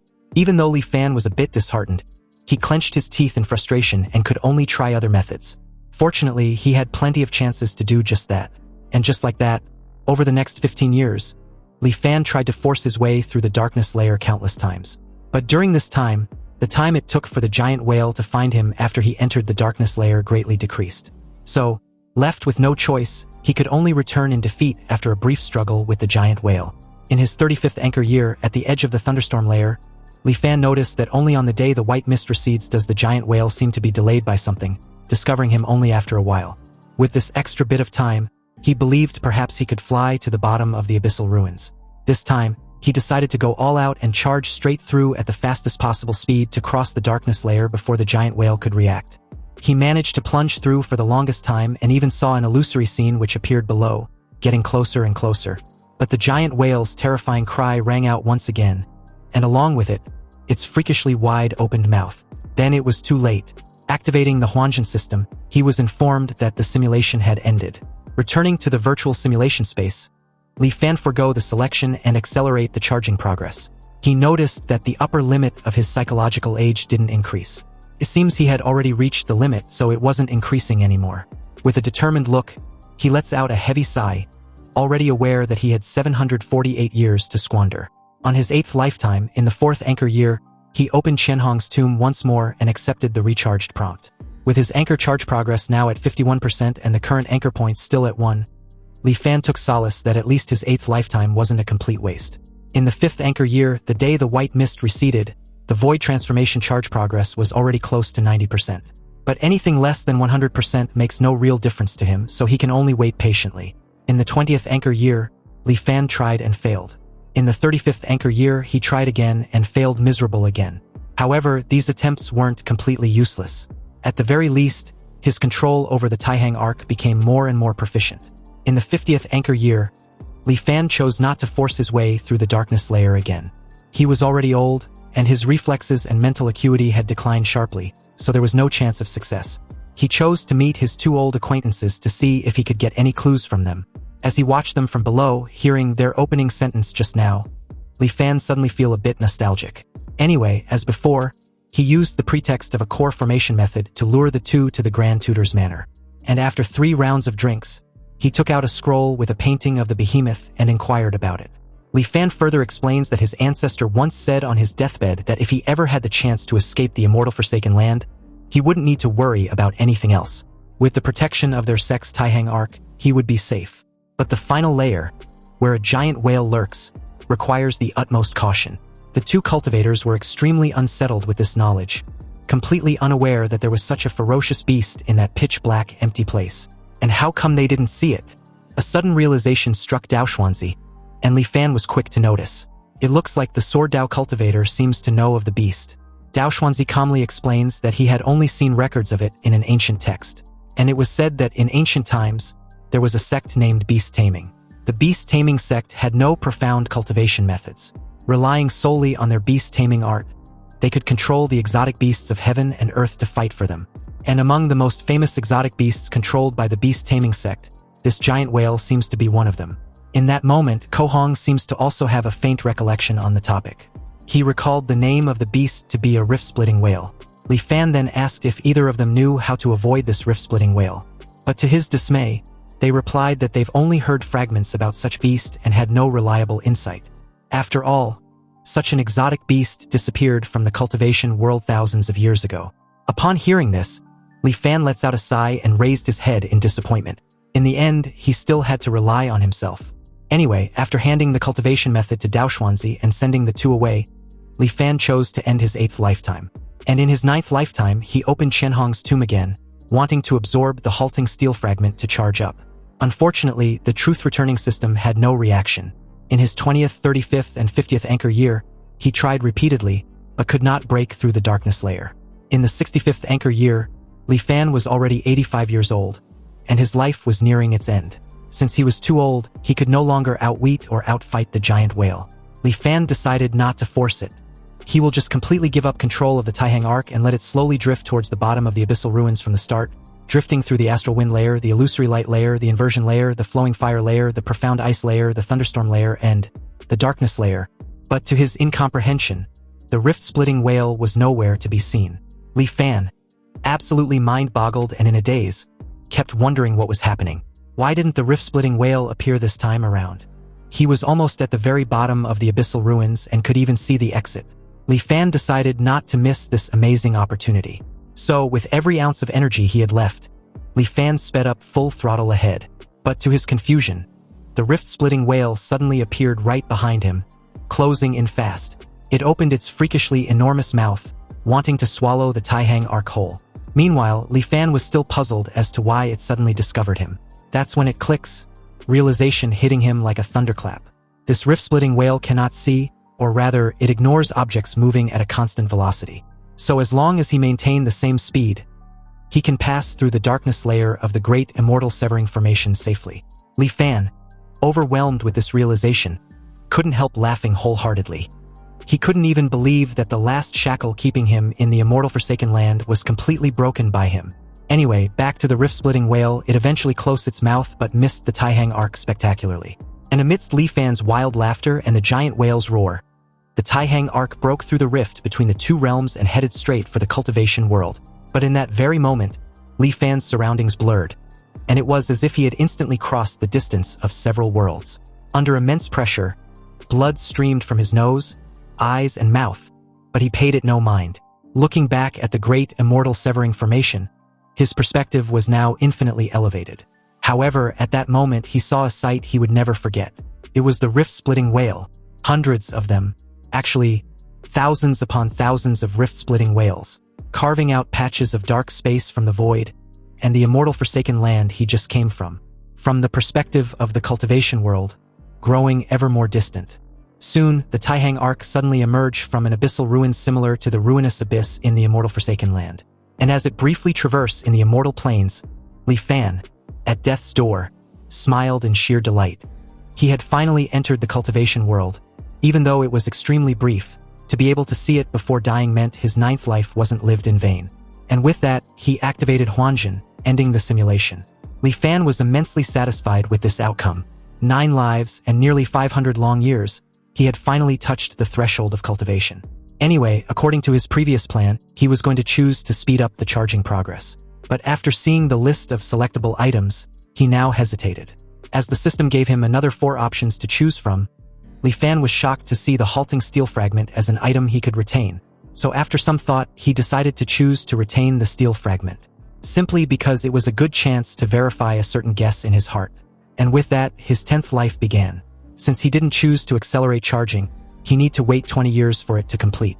In the 3rd anchor year, Li Fan came to the outside of Qianhong's tomb.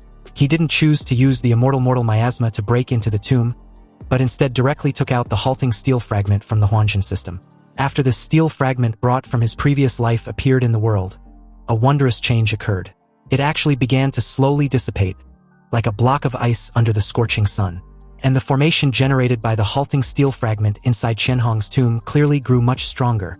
This was just as Li Fan thought. Mystical objects of heaven and earth possess uniqueness, and 2 identical mystical objects should not exist in the world. Yet with the Huanjin system's ability, he created an identical one from thin air.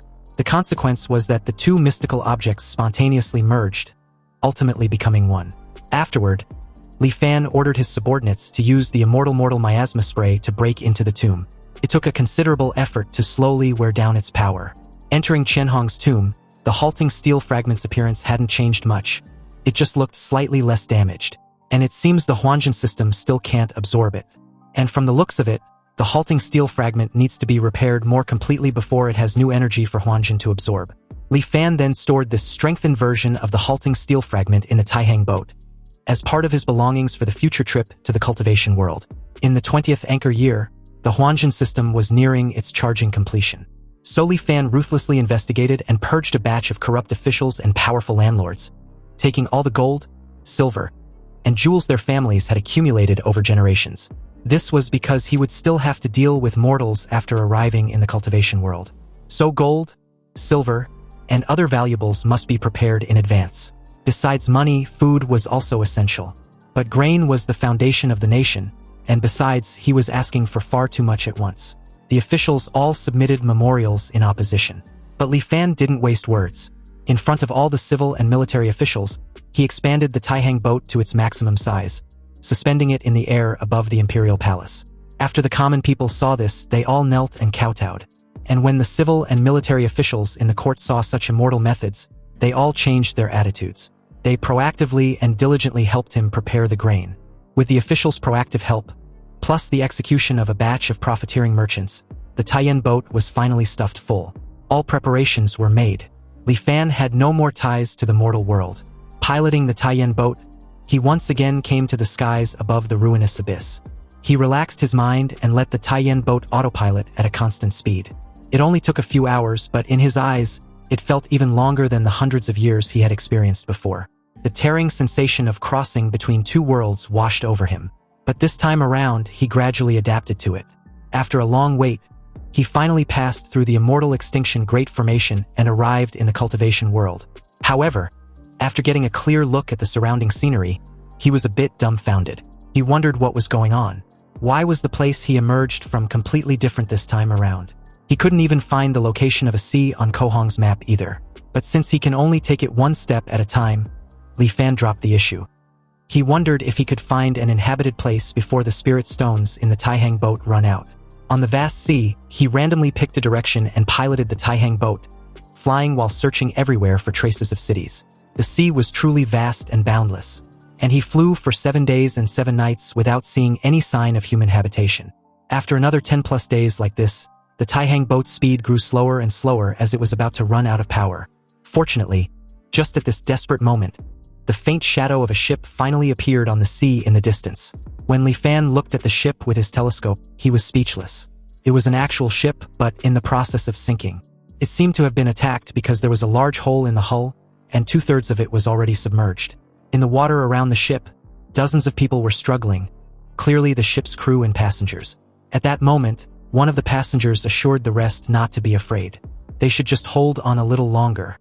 He had already sent a signal to an immortal master, and he would soon be there to save them. Hearing of an immortal master, Li Fan's heart skipped a beat, and he quickly devised a plan. He put away the Taihang boat, jumped into the sea, and quietly swam toward their direction. He then silently blended into the crowd, also pretending to be on his last breath, barely struggling to survive. When the immortal master arrived, hovering just above them, he seemed to have used some sort of magic art. His clothes and face were as if behind a layer of gauze, impossible to see clearly. Li Fan joined the desperate crowd, begging to be saved. But this was creating so much noise that the immortal master couldn't tolerate. In that moment, the surroundings instantly fell silent. Li Fan was stunned to also find out that he couldn't make a sound. Then, with a casual flick of a finger, the ship, which was already mostly submerged, got lifted out of the water, and the large hole in its hull was actually repaired in an instant. The immortal master then waved his hand, and everyone, including Li Fan, was hurled back into the ship by an invisible force. He then asked for the person responsible for the signal transmission. The passenger in question, Su Changyu, bowed and replied that it was him, referring to himself as a lowly one. The immortal master then asked Su Changyu if he understood the rules. After they get to the place, what happens has nothing to do with him. He had never seen any of them, and he didn't know who any of them were. Su Changyu respectfully replied that he understands. The immortal master said nothing more and simply waved his hand for the second time. Then, very abruptly, the ship began to move quickly in a certain direction. Although Li Fan was amazed, he didn't know what magic art the immortal master used, and the Huanjin system didn't pick up on anything. The immortal master stood at the bow, not saying a word, and everyone on the ship once again fell into a strange silence. More than half a day passed like this. Then, after dark, a faint flickering light was finally visible in the distance. It was an island that looked quite prosperous. Hundreds of large ships were docked at the island's harbor, and it was truly a magnificent sight. However, the ship Li Fan was on did not head toward the harbor. Instead, it went halfway around the island, coming to a sparsely populated area on the back. The ship quietly followed a waterway into a natural karst cave, and after traveling through the narrow cave for a while, the ship finally stopped. After the ship stabilized, several burly men in black came aboard to meet it. The men in black acted as if they didn't even see the immortal master, simply herding everyone on the ship to disembark. They then brought everyone to a spacious hall. One of them announced that everyone would rest there for the night. There was plenty of food in the hall, and they may take as they wish. After giving these instructions, the men in black turned and left. Amidst the crowd, a young guy complained about their rotten luck to actually run into a sea monster. There were nearly 100 of them when they set out, but now less than half have survived. Another chimed in, adding that he didn't know what his father was thinking, insisting on sending him to this great world to cultivate. But if anyone was to ask him, how can cultivating be as fun as listening to music? The young guy agreed, informing the rest that back in his homeland, he was the son of the Prince of Jinan. What riches and glory couldn't he enjoy? And what's so good about this godforsaken place? But Su Changyu suddenly questioned them what the point was for complaining now. After all, which family among them didn't pay a huge price to send them all there? Instead of complaining, they might as well cultivate patiently. If they can really become an immortal master, not only will they have hope for long life, they would also have a chance to return to their homeland and possibly bring their family out of their mortal shackles. Li Fan was quick to realize that everyone there was just like him. Mortals exiled from a land of immortal extinction. But it's just that, in the land of immortal extinction they came from, the existence of the cultivation world doesn't seem to be a secret. And they had already developed a mature smuggling route. In that moment, someone claps Li Fan's shoulder, unsettling him. This big guy wanted to know what official post Li Fan held in Dali because he looks a bit unfamiliar. Or perhaps he was a wealthy merchant from one of the provinces. Suddenly, Li Fan's expression turned dark, and the very second he turned in the big guy's direction, he slapped his hand away, bruising it in the process. The fatty, sensing the bone-chilling aura radiating off Li Fan, apologized and backed the fuck off like a terrified chicken. Just a stare from this person had scared him to death, and he felt like Li Fan was giving off an aura of a person who had been in a high position for years, which was indeed the case. Li Fan was no simple character. The next day, at dawn, a middle-aged man came to the spacious hall and announced that he would soon take them to get their household registration. Once they have it, they would officially become members of Liuli Island. But they must remember not to say what should not be said. Otherwise, he cannot guarantee their safety. They were all residents of the western Dayu Island, and their island was destroyed by a windstorm, which was why they fled to Liuli Island as refugees. He then informed them that they were free to ask questions if they have any. But seeing as no one dared to ask any question, the middle-aged man instructed them to change into tattered clothes. Afterward, under the lead of the middle-aged man and the watch of 4 or 5 men in black, they followed a hidden passage out of the karst cave and came to the surface. Their group of several dozen people was not small, but most of the island's residents merely gave them a casual glance before paying no more attention, clearly accustomed to such sights. After twisting and turning through the city's residential area for God knows how long, they eventually arrived before a manor. And not long after, the young servant at the gate went inside to announce their arrival and returned. Then, leading them through a side door on the left and into a large hall, 2 or 3 other groups, totaling over 100 people, were already gathered in the large hall. Soon it was their turn. The middle-aged man, Sun Zhang, respectfully greeted Steward Zhao, one of the Lord's aide overseeing this occasion. Steward Zhao calmly asked Sun Zhang if the group he brought were all the refugees to be registered. After receiving a confirmation reply, he then asked if they were either rich or noble. Sun Zhang smiled and took something from the breast pocket of his robe, then replied that they were all wealthy families on Dayu Island. He presented the treasure to Steward Zhao, and added that it was unfortunate all their wealth and glory vanished like a bubble without the protection of an immortal master when the disaster struck. Now, they can only travel thousands of miles to seek refuge on their Liuli Island. Apparently, a windstorm raged a few days ago, and even their Liuli Island was affected. But the western islands suffered even heavier losses. It was said that over 200 islands were razed to the ground, and countless mortals perished at sea. Fortunately, the immortal masters were merciful and ordered them to rescue the refugees.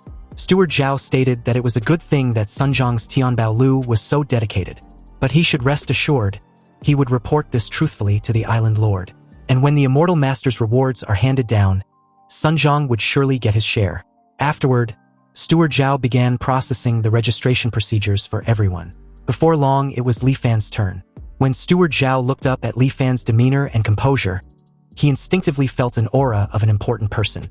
He calmly asked Li Fan for his name, and upon reply, inscribed it on a blank paper talisman before handing over. Steward Zhao then instructed Li Fan to place a drop of his blood on it. Li Fan bit his thumb and did as he was instructed. Steward Zhao informed Li Fan to keep this spirit talisman safe, because from that point forth it will be his proof of identity. Li Fan would need to present the spirit talisman for all matters on the island, big or small, such as receiving work, collecting grain, and undergoing inspections. He then warned Li Fan to never lose it. Meanwhile, as Steward Zhao relayed all this intel to Li Fan, Sun Zhang, who stood at his side, was puzzled. He couldn't comprehend why Steward Zhao was being so cordial to Li Fan, explaining so much. Anyway, the household registrations were distributed very efficiently, and the entire group received their Liuli Island registrations. Immediately after that, they left that place and did not return to the karst cave. Instead, Sun Zhang led them into the courtyard of a residence. There, he asked with a satisfied smile that they can now sign the contract since the household registrations were in order. Without a word, Su Changyu calmly took out a paper talisman from his robe, bit his finger and smeared his blood on it. The paper talisman, which also had his name on it, suddenly dissipated into thin air. This was the so-called 3 contracts to finalize. And in the future, once they were completely settled, Su Changyu vowed to sign the final contract as promised. Sun Zhang clutched his head with a displeasured look, then comments that dealing with people like Su Changyu from the departed realm was such a hassle. If it weren't for the sake of the immortal master, their Tianbao Lu would never engage in such an unprofitable business. Sun Zhang then announced that all residents of Liuli Island can claim a place to live using their household registration spirit talisman. And in addition, during the first year of registration, they can receive a certain amount of grain for free each month. Although these were all crucial intel, Su Changyu was more concerned about what they must do if they wish to cultivate. Sun Zhang replied honestly that mortals like them who had returned from the land of exile had a much higher concentration of miasma in their bodies than ordinary people. So if they want to cultivate, they must first dispel the miasma from their bodies. Of course, they were already aware of this matter. The issue was how they could get the miasma removed. Sun Zhang explains that there were several methods to remove the miasma. The first was the island's body-purifying spirit pool. Soaking in the spirit pool for a day and a night can completely remove all the miasma from their bodies. But unfortunately, the materials required to open the spirit pool were astonishingly expensive. And although their Liuli Island was wealthy, they can only open it once every 3 years. Sun Zhang then feigned being in deep thoughts, and added that the last time the spirit pool was opened was a year ago, which means they would have to wait about 2 more years for it to be opened again. And besides, the number of spots available for the spirit pool was limited and the competition was fierce. How could outsiders like them with no foundation possibly compete with the people of the island? Su Changyu then asked of the other methods. And apparently, the second method was to cultivate the profound yellow heart-cleansing incantation, paired with specific medicines and diet. This would gradually change their constitution over time and eventually clear out the miasma completely. Although this method was time-consuming, often taking 5 or 6 years, its advantage was its stability. Nor does it require any special price to be paid. The profound yellow heart-cleansing incantation and its corresponding elixirs can be bought at the island's pharmacies. Su Changyu was deeply unsettled with the number of years and asked if those 2 were the only methods. Suddenly, Sun Zhang's expression darkened as he declared that there was a third method, which was to become a test subject.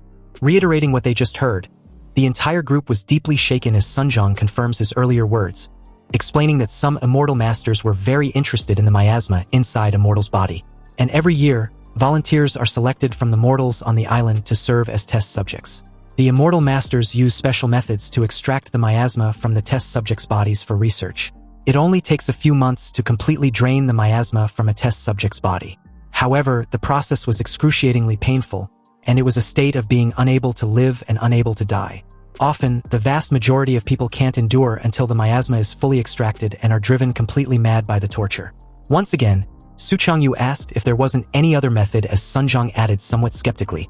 Apparently, it's said that the direct mortal descendants of those immortal masters can rely on heavenly materials and earthly treasures to reconstruct their bodies. Not only would they no longer have to worry about the affliction of miasma, but they could also improve their cultivation aptitude. However, such methods were beyond their imagination. Even their island lord of Liuli Island didn't receive such treatment. Sun Zhang then declared that this was all he knew, but if they truly wished to cultivate, they should all think it over carefully in the coming days. He was fully aware they had all returned from the land of exile after enduring countless hardships, and they all have a heart that yearns for the Tao. This was completely understandable. After all, who among them on the island wasn't like that in the beginning? But unfortunately, the path of immortality was incredibly difficult.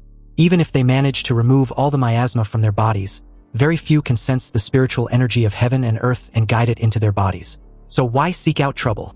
And besides, there was nothing wrong with being immortal. Instead of bitterly pursuing the path of immortality, it was better to enjoy life, indulge in its passions, and live in the moment. Su Changyu remained silent with his fist clenched tightly. And from the looks of it, it's evidently clear he had no intention of giving up on pursuing the path of immortality.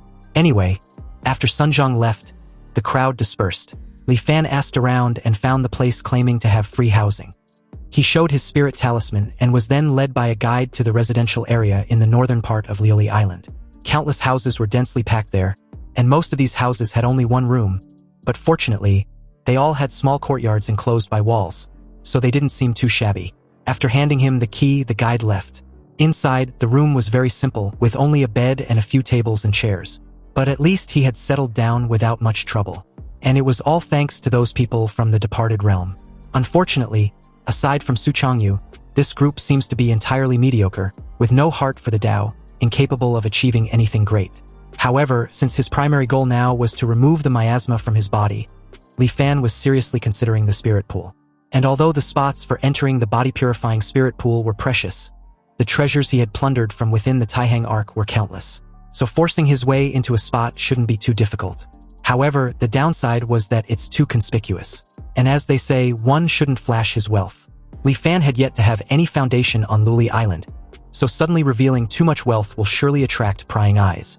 He needed to plan this carefully. In that moment, someone suddenly knocked on his door, and upon asking who was there, this person simply whispered a reply, giving nothing away. Li Fan drew a sword from his current miniature Taihang Arc and made his way to the door. Then, opening it slightly, he was a bit uneasy and annoyed to see Fatty, who rudely barged in and accused Li Fan of not being one of them.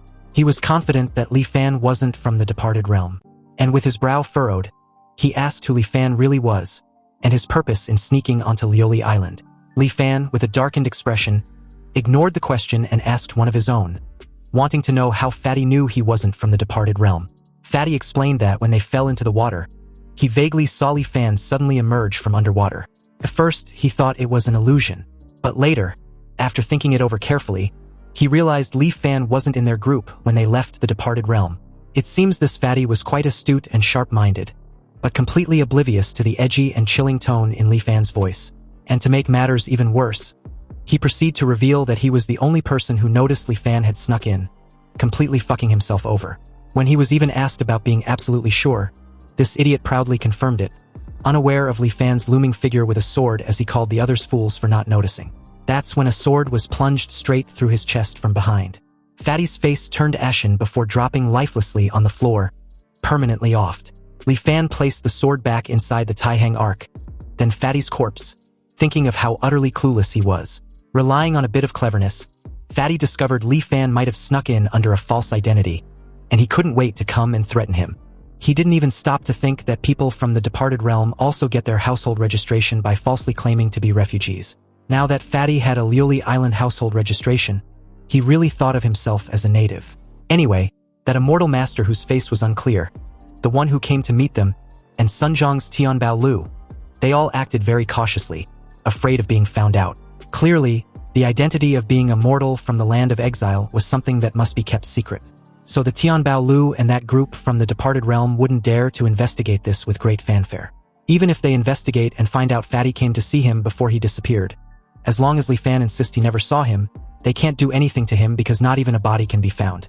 Li Fan thoroughly cleaned away Fatty's blood, then discarded the evidence in the Taihang Arc.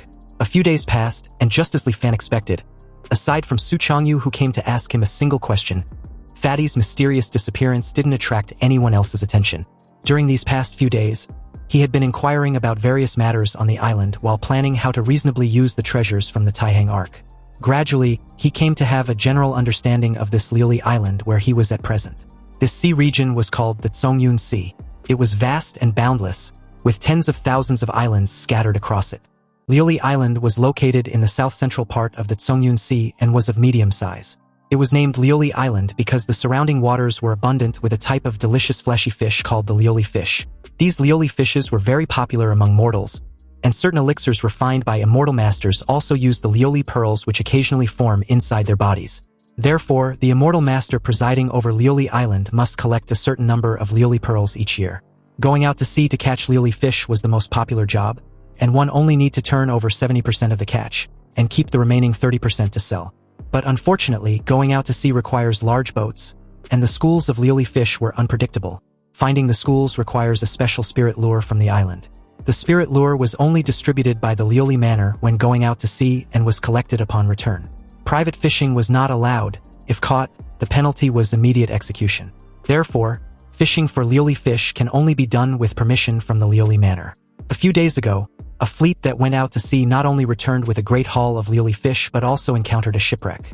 This shipwreck was carrying over a dozen chests of gold, silver, and jewels. This time, the fleet lucked out completely. Regarding the items salvaged from the shipwreck, the island's rules were the same as for the lioli fish, so they could keep 30% for themselves, and the remaining 70% must be handed over to the authorities. When this fleet returned to port, half of the island was in an uproar. Even the island's financial supervisor, Steward Chin, came to inspect it personally. Many people on the island began to pull strings privately, trying to secure a spot for the next sea voyage.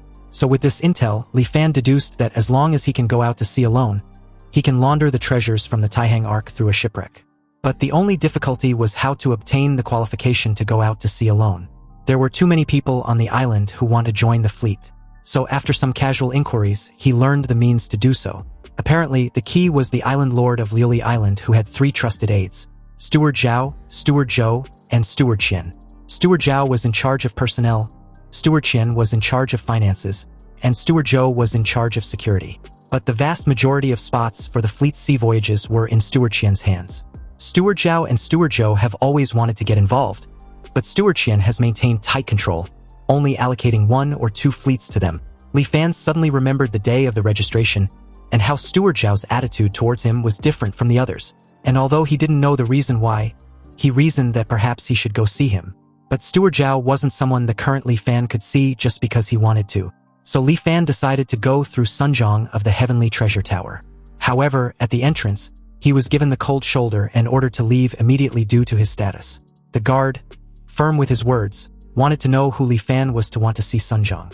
Li Fan, accustomed to such treatment in the immortal Forsaken Land, wasn't deterred at all. But what really bugged him was how the guards made the decision without even asking for instructions, as if they already knew who he was. After all, since the Heavenly Treasure Tower was open for business, where was the logic in driving people away without even seeing them?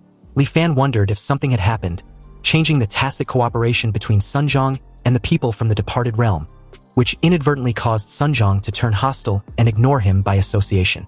So after some inquiries, he found out what happened from the son of the Prince of Jinnan. Apparently, it turns out that in order to get rid of the miasma in his body as soon as possible, Su Changyu resolutely chose to become a test subject. And before leaving, he also signed his name on the 3rd remaining contract. With that, the 3 contracts were completed, and the contract document had completely dissipated. There were no longer any ties between the departed realm and Tianbao Lu. At this point, it's no wonder they suddenly turned hostile and deliberately avoided them. Li Fan just didn't expect Su Changyu to be so decisive. The young guy had advised Su Changyu not to be so hasty, but he wouldn't even listen, because apparently he had a terminally ill sister. And if it weren't to save her, he wouldn't have been so desperate. Li Fan, in deep thoughts, tried to think of another strategy. Although Sunjong chose to avoid him, he wasn't going to give up that easily. Judging by how he couldn't help but comfort Su Changyu that day, Li Fan reasoned that Sunjong was at least not a wicked man. And the reason he kept a cold face before was probably just that he didn't want to be too involved with mortals from the immortal Forsaken Land. After all, compared to strangers, he also preferred dealing with people whose background he knew a little about. So he returned once more and waited patiently in front of the Heavenly Treasure Tower. But upon seeing Li Fan, the guards were annoyed as they questioned if he was looking for death. Li Fan deliberately raised his voice just to pique the interest of the crowd, and explained that he came to do business with the Heavenly Treasure Tower, but it seems the guards want to drive him away without even talking. He then asked the panicked guard if this was how the Heavenly Treasure Towers treats guests. The immediate chorus of murmurs among the gathered crowd forced the guard's hand, so he rushed inside to relay Li Fan's message, and after returning with instructions, he quietly led Li Fan inside. Li Fan patiently took a seat in a guest room, and was served a cup of tea by a maid. Taking a sip, his expression suddenly changed to sheer delight after having a taste. But in that very moment, Sunjong walked in and mentioned that the tea was a Dayu's pale dragon. It grows on the submarine volcanic craters around Dayu Island, and there were only a dozen or so plants.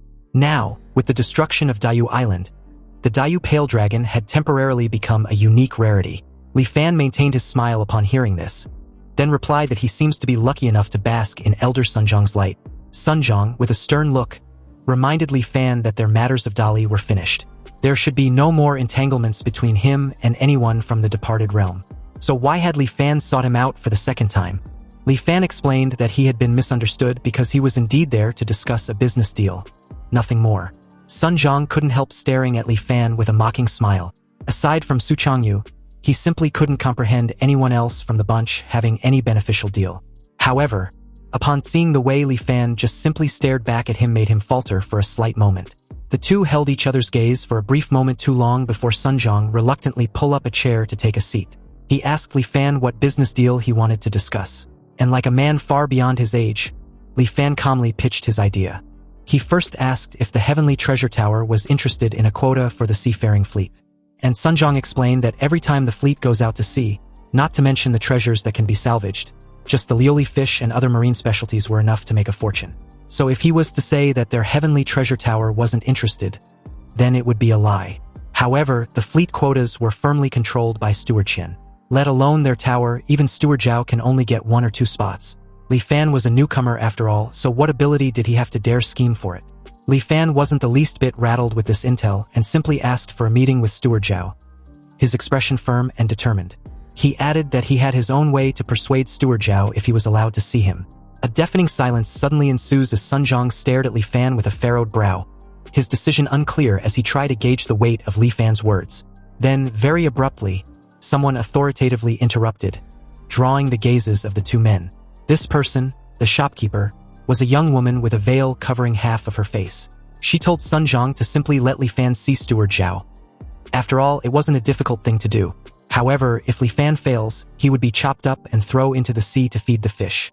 Sun Zhang immediately got up and respectfully offered his greetings as she gracefully took over. Li Fan spared no time offering his sincere gratitude, thanking her for the opportunity. But the shopkeeper simply brushed it off, almost amused. Since Li Fan seems to have some confidence, it didn't look like he was talking big. Li Fan replied that he always keeps his promises. His word was his bond. Anyway, granting an audience with Steward Zhao was no skin off her back. And if Li Fan really succeeds, her Heavenly Treasure Tower can even extract a corresponding benefit. But according to the island's rules, 3/10 of the harvest from each voyage can be kept for oneself. Li Fan doesn't want a single cent of those 3/10. He proposed half of it goes to Steward Zhao, and the other half goes to the Heavenly Treasure Tower. Perplexed, the shopkeeper wanted to know what Li Fan wanted in return after going to such great lengths. Li Fan boldly expressed his desire to enter the body-purifying spirit pool engaged once in every 3 years. Upon hearing this, Sun Zhang and the shopkeeper were equally stunned. Then, unable to hold it in, the shopkeeper began laughing wholeheartedly. She couldn't believe that Li Fan, at his age, still wanted to learn from others to cultivate immortality. Li Fan remained silent and unbothered as she laughed to her heart content, before adding that only by seeking eternal life will he have no regret even if he dies. The sincerity in his words seemed to shut her laughter up real quick, a slight contemptuous smile suddenly forming on her lips. She then agrees to help Li Fan with this matter. With everything settled, the shopkeeper informed Li Fan to wait until a date was set. Then she would send someone to notify him. Li Fan thanked her once again and took his leave, not forgetting to add that he was staying in house number 7, 6th longitudinal outside the city. They can find him there if anything else happens. The moment he was out of earshot, Sun Zhang questioned the shopkeeper about that spot in the body-purifying spirit pool.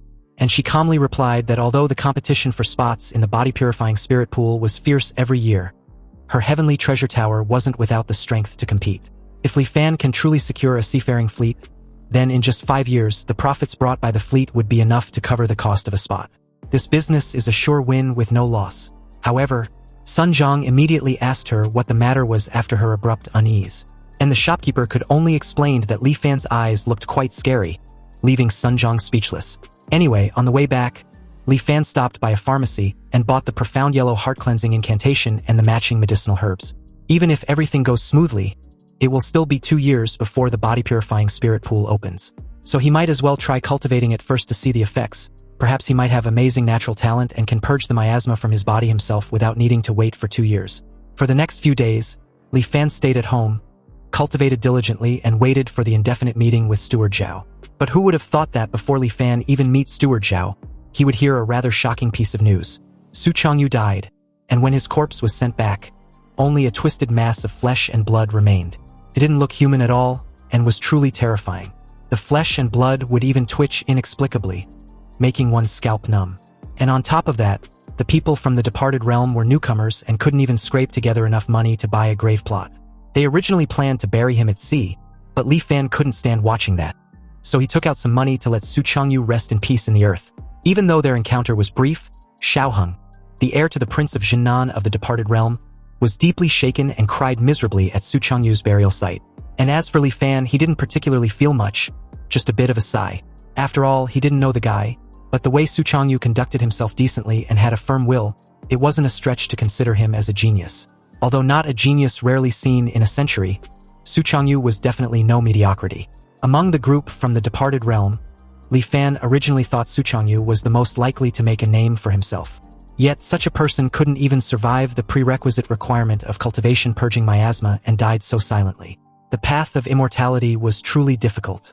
Anyway, in the subsequent process of cultivating the profound yellow heart-cleansing incantation, Li Fan's understanding of those words became increasingly profound.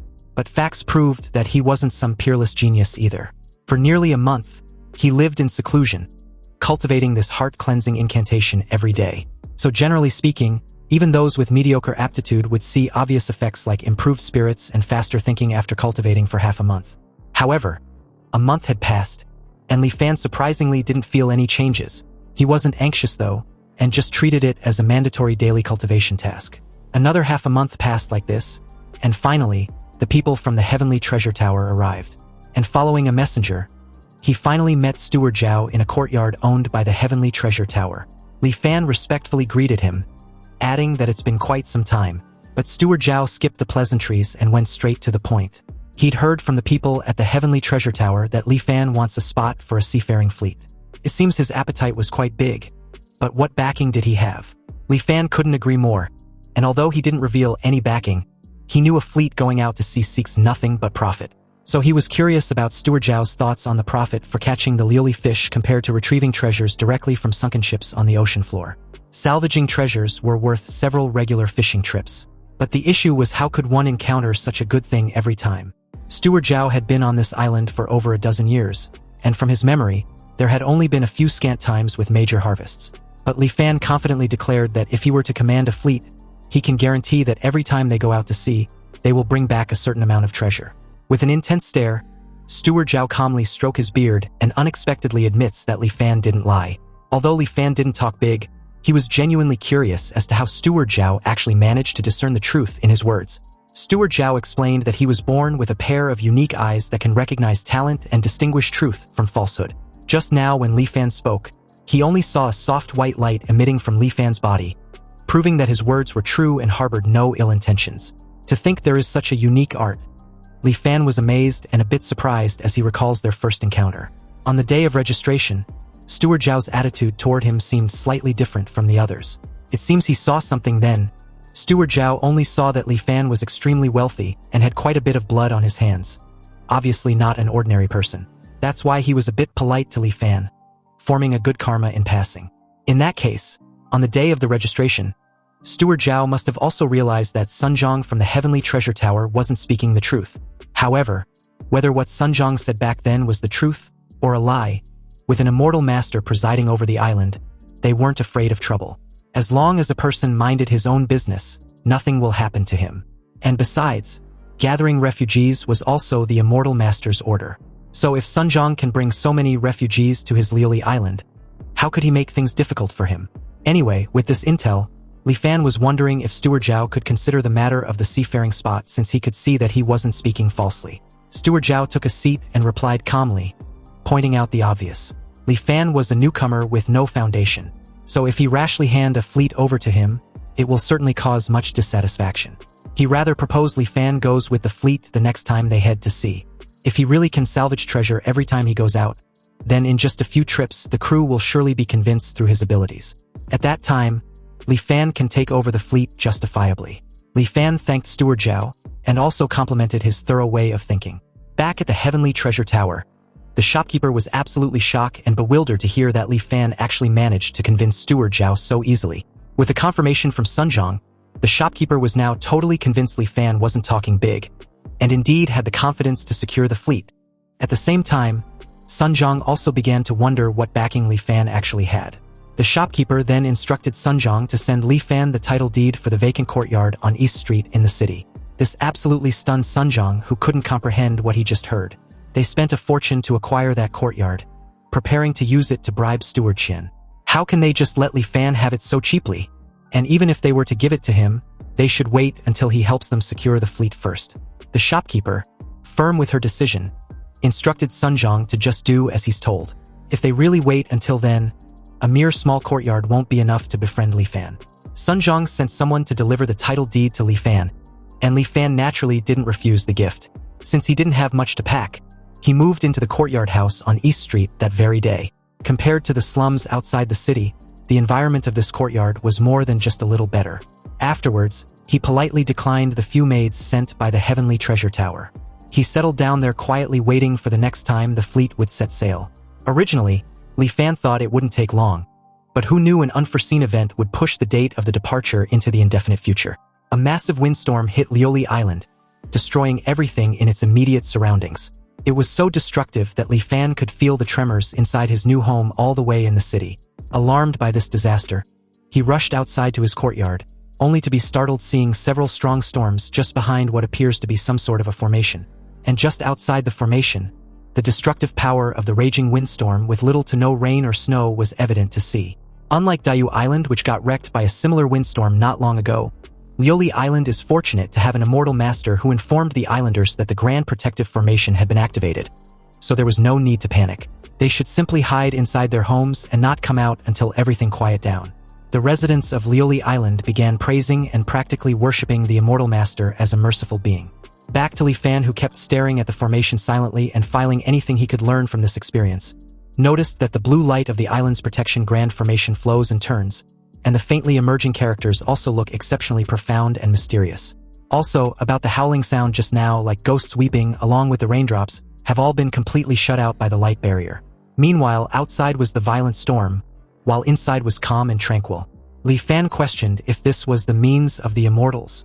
Just then, his eyes widened very abruptly as a heavenly divine thunder violently struck the formation, and the aftershock of the collision between it and the Grand Formation created an overwhelming pressure that instantly brought him to his knees, spurting a mouth full of fresh blood in the process. Li Fan, shell-shocked, couldn't fathom such power from just a thunder strike, and what's more, it appears to be just one of many installed for the island, as several started striking around and on the island like a divine punishment.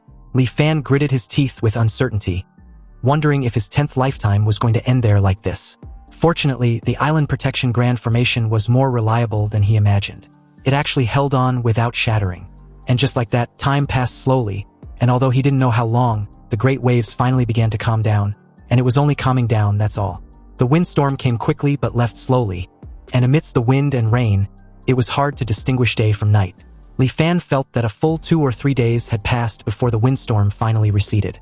He also heard from the islanders that the windstorm was actually on a relatively small scale. The windstorm 15 years ago was several times more powerful than this one. At that time, the Island Protection Grand Formation could barely maintain itself and was forced to shrink its protective range. After that windstorm, Lioli Island's area was reduced to only 1/3 of its original size. And in the dozen years following that windstorm, Lioli Island gathered refugees from all over, and only then did it slowly recover its vitality. Li Fan was still reeling about the windstorm as he stared at the shady clouded sky, never imagining that the might of heaven and earth was terrifying to this extent. Anyway, a few days after the windstorm, all residents on Lioli Island received instructions, requiring every household to inspect whether the Island Protection Grand Formation had any damage. The method of inspection was simple.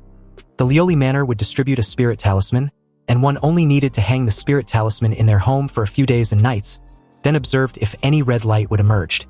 The Island Protection Grand Formation had 367,800 nodes, so they must ensure that there are no abnormalities in any of them. Under the will of the Immortal Master, and also out of consideration for their own safety, everything on Lioli Island was paused to prioritize the maintenance of the Island Protection Grand Formation. In the past, the Immortal Master would coordinate the maintenance work for the landmass, but this time, it is said that the spirit stones maintaining the landmass's operation were nearly exhausted, so the Immortal Master returned to Wanxian Island to retrieve spirit stones. The landmass inspection self-counts 360 flashes of the spirit talisman as one small cycle, and 360 small cycles as one large cycle. As long as no red light emerges within one large cycle, It represents that the landmass was unharmed. Li Fan was impressed and amazed with the Island Protection Grand Formation. It was so massive yet incredibly intricate, and truly hard to imagine how it was built. 5 days later, the result that made everyone on the island breathe a sigh of relief came out. The Island Protection Grand Formation was undamaged. And with the return of the Immortal Master, the residents of the island finally completely set their minds at ease. Life on Lioli Island gradually returned to normal. In the following months, refugees from other islands arrived at Lioli Island from time to time to seek asylum. These survivors were only a minority, and the vast majority of people on their islands had died in the recent windstorm. The Tseongyun Sea region was vast and boundless, with an unknown number of islands, large and small. Only those islands with special resources would have an immortal master presiding over them. Anyway, during these few months, Li Fan didn't stay idle. He persisted in cultivating the profound yellow heart-cleansing incantation every day, and finally, there were results. But both the upper limit of his physiological age and psychological age had increased once more. And although the margin wasn't large, it still made him feel energized. So just like that, another month passed, and news from Steward Zhao finally came.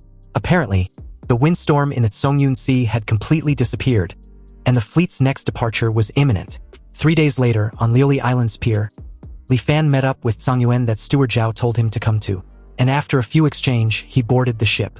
Meanwhile, on board, some of the crew members wondered what kind of madness had seized the island lord to organize this sort of assessment. After all, the fleet with the smallest harvest this voyage will be deemed unqualified, and will have their future sailing qualifications cancelled. How can this be good? And it was all caused by the windstorm. There has also been rumors that the Island Protection Grand Formation of Coral Island to the south shattered, and the entire island was razed to the ground. And those supplies that Coral Island needed to submit have fallen onto their Lioli Island's head. The two crew members questioned what kind of situation this disaster had put their Lioli Island in, and how they were supposed to live in the future. It was said that it's only temporary, and they just need to make up for what was owed before. The boss of the crew, Zhang Haobo, yells at the two for their cowardly behavior. Why don't they look on the bright side? Doesn't the first place also receive a reward? And the share of the harvest was increased from 30% to 50%. The crew dejectedly tells Zhang Haobo to stop dreaming. First place? With their fishing skills? Yeah, right. He was pretty much aware that they barely complete the fishing quota every time. Another agreed with what was said. The way he sees it, this will be their last time going out to sea. He even suggests they just not go back and become free and unfettered pirates. Musing over the idea, he comments on how thrilling that would be. Zhang Haobo assures them not to worry. There was a capable person on the ship this time around. He introduced Li Fan to the crew and guaranteed that they would return fully loaded. The crew were skeptical when they heard this, and upon seeing how pale and clean Li Fan was, they wondered if he had ever been to sea. Zhang Haobo yelled at them for being blind fools. Can't they recognize a noble person when they see one? Zhang Haobo then declared Li Fan as a great talent specially invited by Steward Zhao, and he would be taking over their ship soon, so they needed to be more polite towards their new captain. The crew, as expected when aggravated, yells that their boss, Zhang Haobo, had been the captain of the Tseongyun ship for almost 10 years. So how can he just give it up like that? One of them even added that Zhang Haobo had saved his life in the past. So if he's being driven out of his position, then he, Lu San, would be the first to disagree. He won't stand for this injustice. Zhang Haobo gave a humorous chuckle and nodded slightly, quite pleased with himself for instigating this intimating tactic to show Li Fan who was really in charge. He watched Li Fan's reaction with a sly smile as the crew continued to yell, expressing their dissatisfaction. They even suggested throwing Li Fan into the sea to feed the fish once they set sail. After all, it was perfectly normal for someone to die at sea anyway. Zhang Haobo tells the crew to calm down, then acting all ungrudgingly, he stated that even though he knew everyone thought highly of him, the Tseongyun ship was Steward Zhao's property after all, and at the end of the day they were merely selling their lives for him. And now that Steward Zhao had declared he wants to change personnel, he has no choice in the matter. Li Fan listened quietly, and having lived through several lifetimes, these moral coercion and public manipulation were nothing but petty tricks to him. He cut in with a firm and commanding tone, questioning the crew whether they do not trust Steward Zhao, who apparently trusted him to lead them. Are they insinuating the Lord's aid has bad eyes?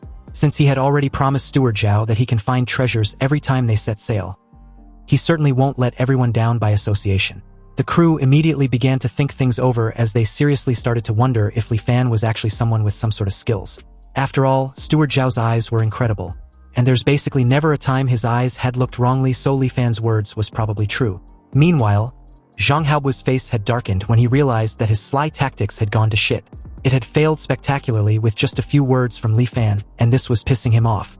He turned sharply with an accusatory finger pointed in Li Fan's direction, claiming he was spouting nonsense about finding treasures every time they set sail. It's clearly horseshit and he doesn't believe it. Zhang Haobu believes Li Fan had obviously used connections to snatch his position as captain. Did he take him for a fool? Anyway, since Li Fan likes talking big, he'd like to see how he would fare in the end. Zhang Haobu gave the command to set sail and head out to sea. The Songyuan moved without wind, sailing out of the port and heading towards the vast sea, relying not on wind power nor manpower, but on a set of micro-spell formations driven by spirit stones. The ship was also equipped with a spirit lure, so when traces of Lioli fish are discovered in nearby waters, the spirit lure will issue a guide. But the sea is vast, and the range the spirit lure can perceive is limited. So it requires extremely experienced crew members to first find the general range where the fish schools appear. However, when encountering the ravages of a windstorm or the migration of fish schools, all past experience becomes useless. One can only look for a needle in a haystack, relying entirely on luck. And the Songyuan's luck seemed to be not so good. More than half a month passed. Apart from netting some ordinary fish schools and finding some conventional marine minerals, there were no major harvests. Not only were the crew members all wearing long faces, but even Zhang Haobu began to feel anxious in his heart. After all, there is a punishment for being last place this time. The rule on the island was to return within a month. They've only caught this little bit of stuff this time. It's quite possible they really have the smallest harvest. They can only hope for a turn of events in the next few days. Zhang Haobu stares at the sky, hoping the immortal master protects them. In that moment, Li Fan came out from the cabin, and upon seeing him, Zhang Haobu was quick to throw shade, wanting to know if Li Fan had finally decided to grace them with his presence. If it weren't for his daily meals, Zhang Haobu would have thought Li Fan had died in his room. Li Fan simply requested for a small boat because he'd sensed sunken treasures nearby. Zhang Haobu, completely gobsmacked, screamed in absolute disbelief. He began to stutter, questioning Li Fan if he was joking. But once again, Li Fan just instructed him to quickly prepare a small boat for him.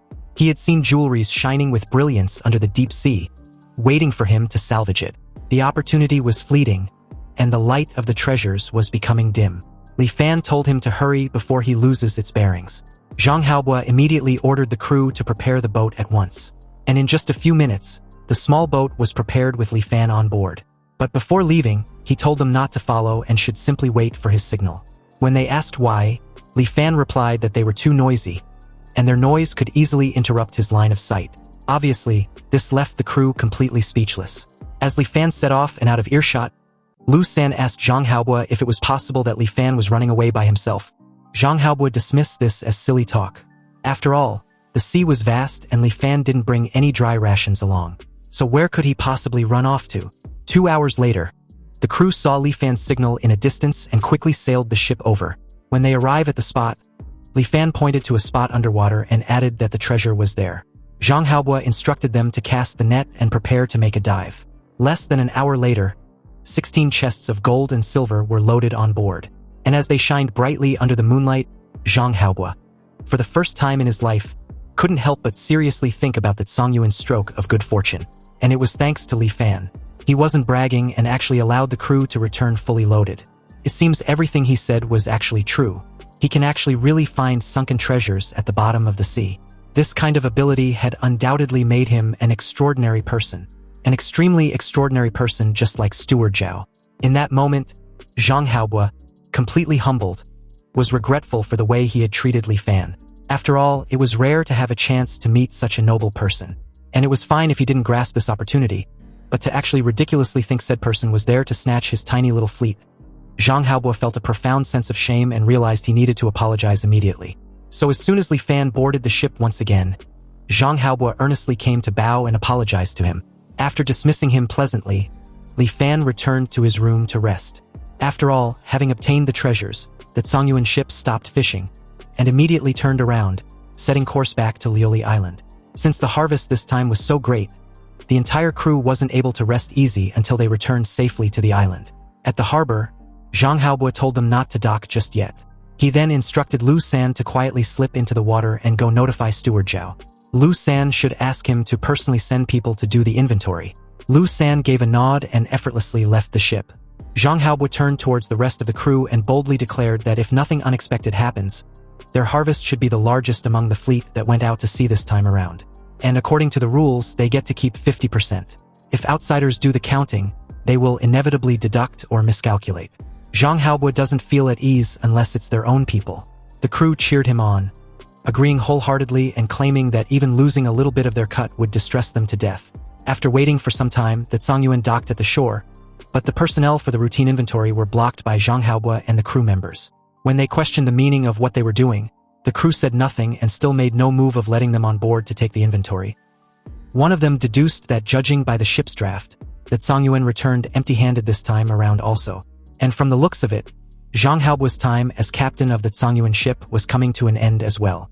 The crew members nearly engaged in a verbal spat with them before Zhang Haobo shut that down real quick. He reasoned that there was no need to argue with them. Li Fan quietly watched the entire scene, noting that there was a reason why Zhang Haobo could sit firmly in the position of captain of the Zhongyuan. It was only his background and experience that seemed to limit him. Anyway, Steward Zhao personally arrived with his men shortly after. And as 16 chests of jewelries were carried off the ship under the watchful eyes of the crowd, the entire dock caused a sensation. Consequently, the news that the Zhongyuan had harvested a massive amount of treasures spread like wildfire and soon covered the entire Liuli Island. Meanwhile, at the Heavenly Treasure Tower, Sun Zhang barged in on the shopkeeper, looking all flustered. When she asked what the matter was, Sun Zhang, huffing profusely, stammered coherently about the Zhongyuan ship, treasures, and over 10 chests of them. The shopkeeper didn't understand what was there to make a fuss about if it was just over 10 chests of treasures, and presumed a client wanted to digest these things on the island. If they do, then they still have to go through their Heavenly Treasure Tower's channels. She stops abruptly when realization hits her. The Zhongyuan was the ship Li Fan boarded to set sail a month ago. Sun Zhang, still breathless, confirmed this, adding that it was no wonder Li Fan could persuade Steward Zhao. He was absolutely certain he would find treasures as soon as he went out to sea. Sun Zhang then declared that Li Fan's ability seemed to be just like their Heavenly Treasure Tower's grand shopkeeper. The shopkeeper immediately gave the order for Sun Zhang to go arrange a meeting with Li Fan immediately. She wanted to know when they can invite him for a meal. Also, he should send someone to clean up the tower, then send the title deed over to Li Fan. Without hesitation, Sun Zhang agreed to do as he's told and left. The shopkeeper wondered if Li Fan has a spirit-channeling treasure physique. Apparently, the legendary spirit-channeling treasure physique. As long as rare treasures exist within a certain range of oneself, one will sense them. And the grand shopkeeper of the Heavenly Treasure Tower, Yin Yuding, the shopkeeper's older sister, also possesses this special constitution. And it was precisely by relying on this heaven-defying ability that her sister built the Heavenly Treasure Tower. This large-scale chamber of commerce now spans the Zhongyuan Sea from nothing over the past dozen years. And to think that another spirit-channeling treasure physique had appeared now was truly surprising and unexpected. As the scene shifts to Steward Zhao's manor, Li Fan had paid him a visit. Steward Zhao first praised Li Fan. He truly was extraordinary. Fishing up 16 chests of treasures on his first time out to sea, Li Fan really gave him a huge surprise. The harvest this time was indeed substantial, but Li Fan was afraid it will be hard to get this much in the future. Steward Zhao agrees with this assessment. That stands to reason. How could one have such luck every time? However, just relying on the harvest this time around is enough for him to operate a separate fleet for Li Fan. Upon hearing this, Li Fan thanked him for the opportunity. Anyway, Steward Zhao heard that Li Fan had racked his brains just to seek a spot in the body-purifying spirit pool. Li Fan confirmed that it was precisely so. Even with inexhaustible treasures, one will turn into a pile of yellow earth after 100 years.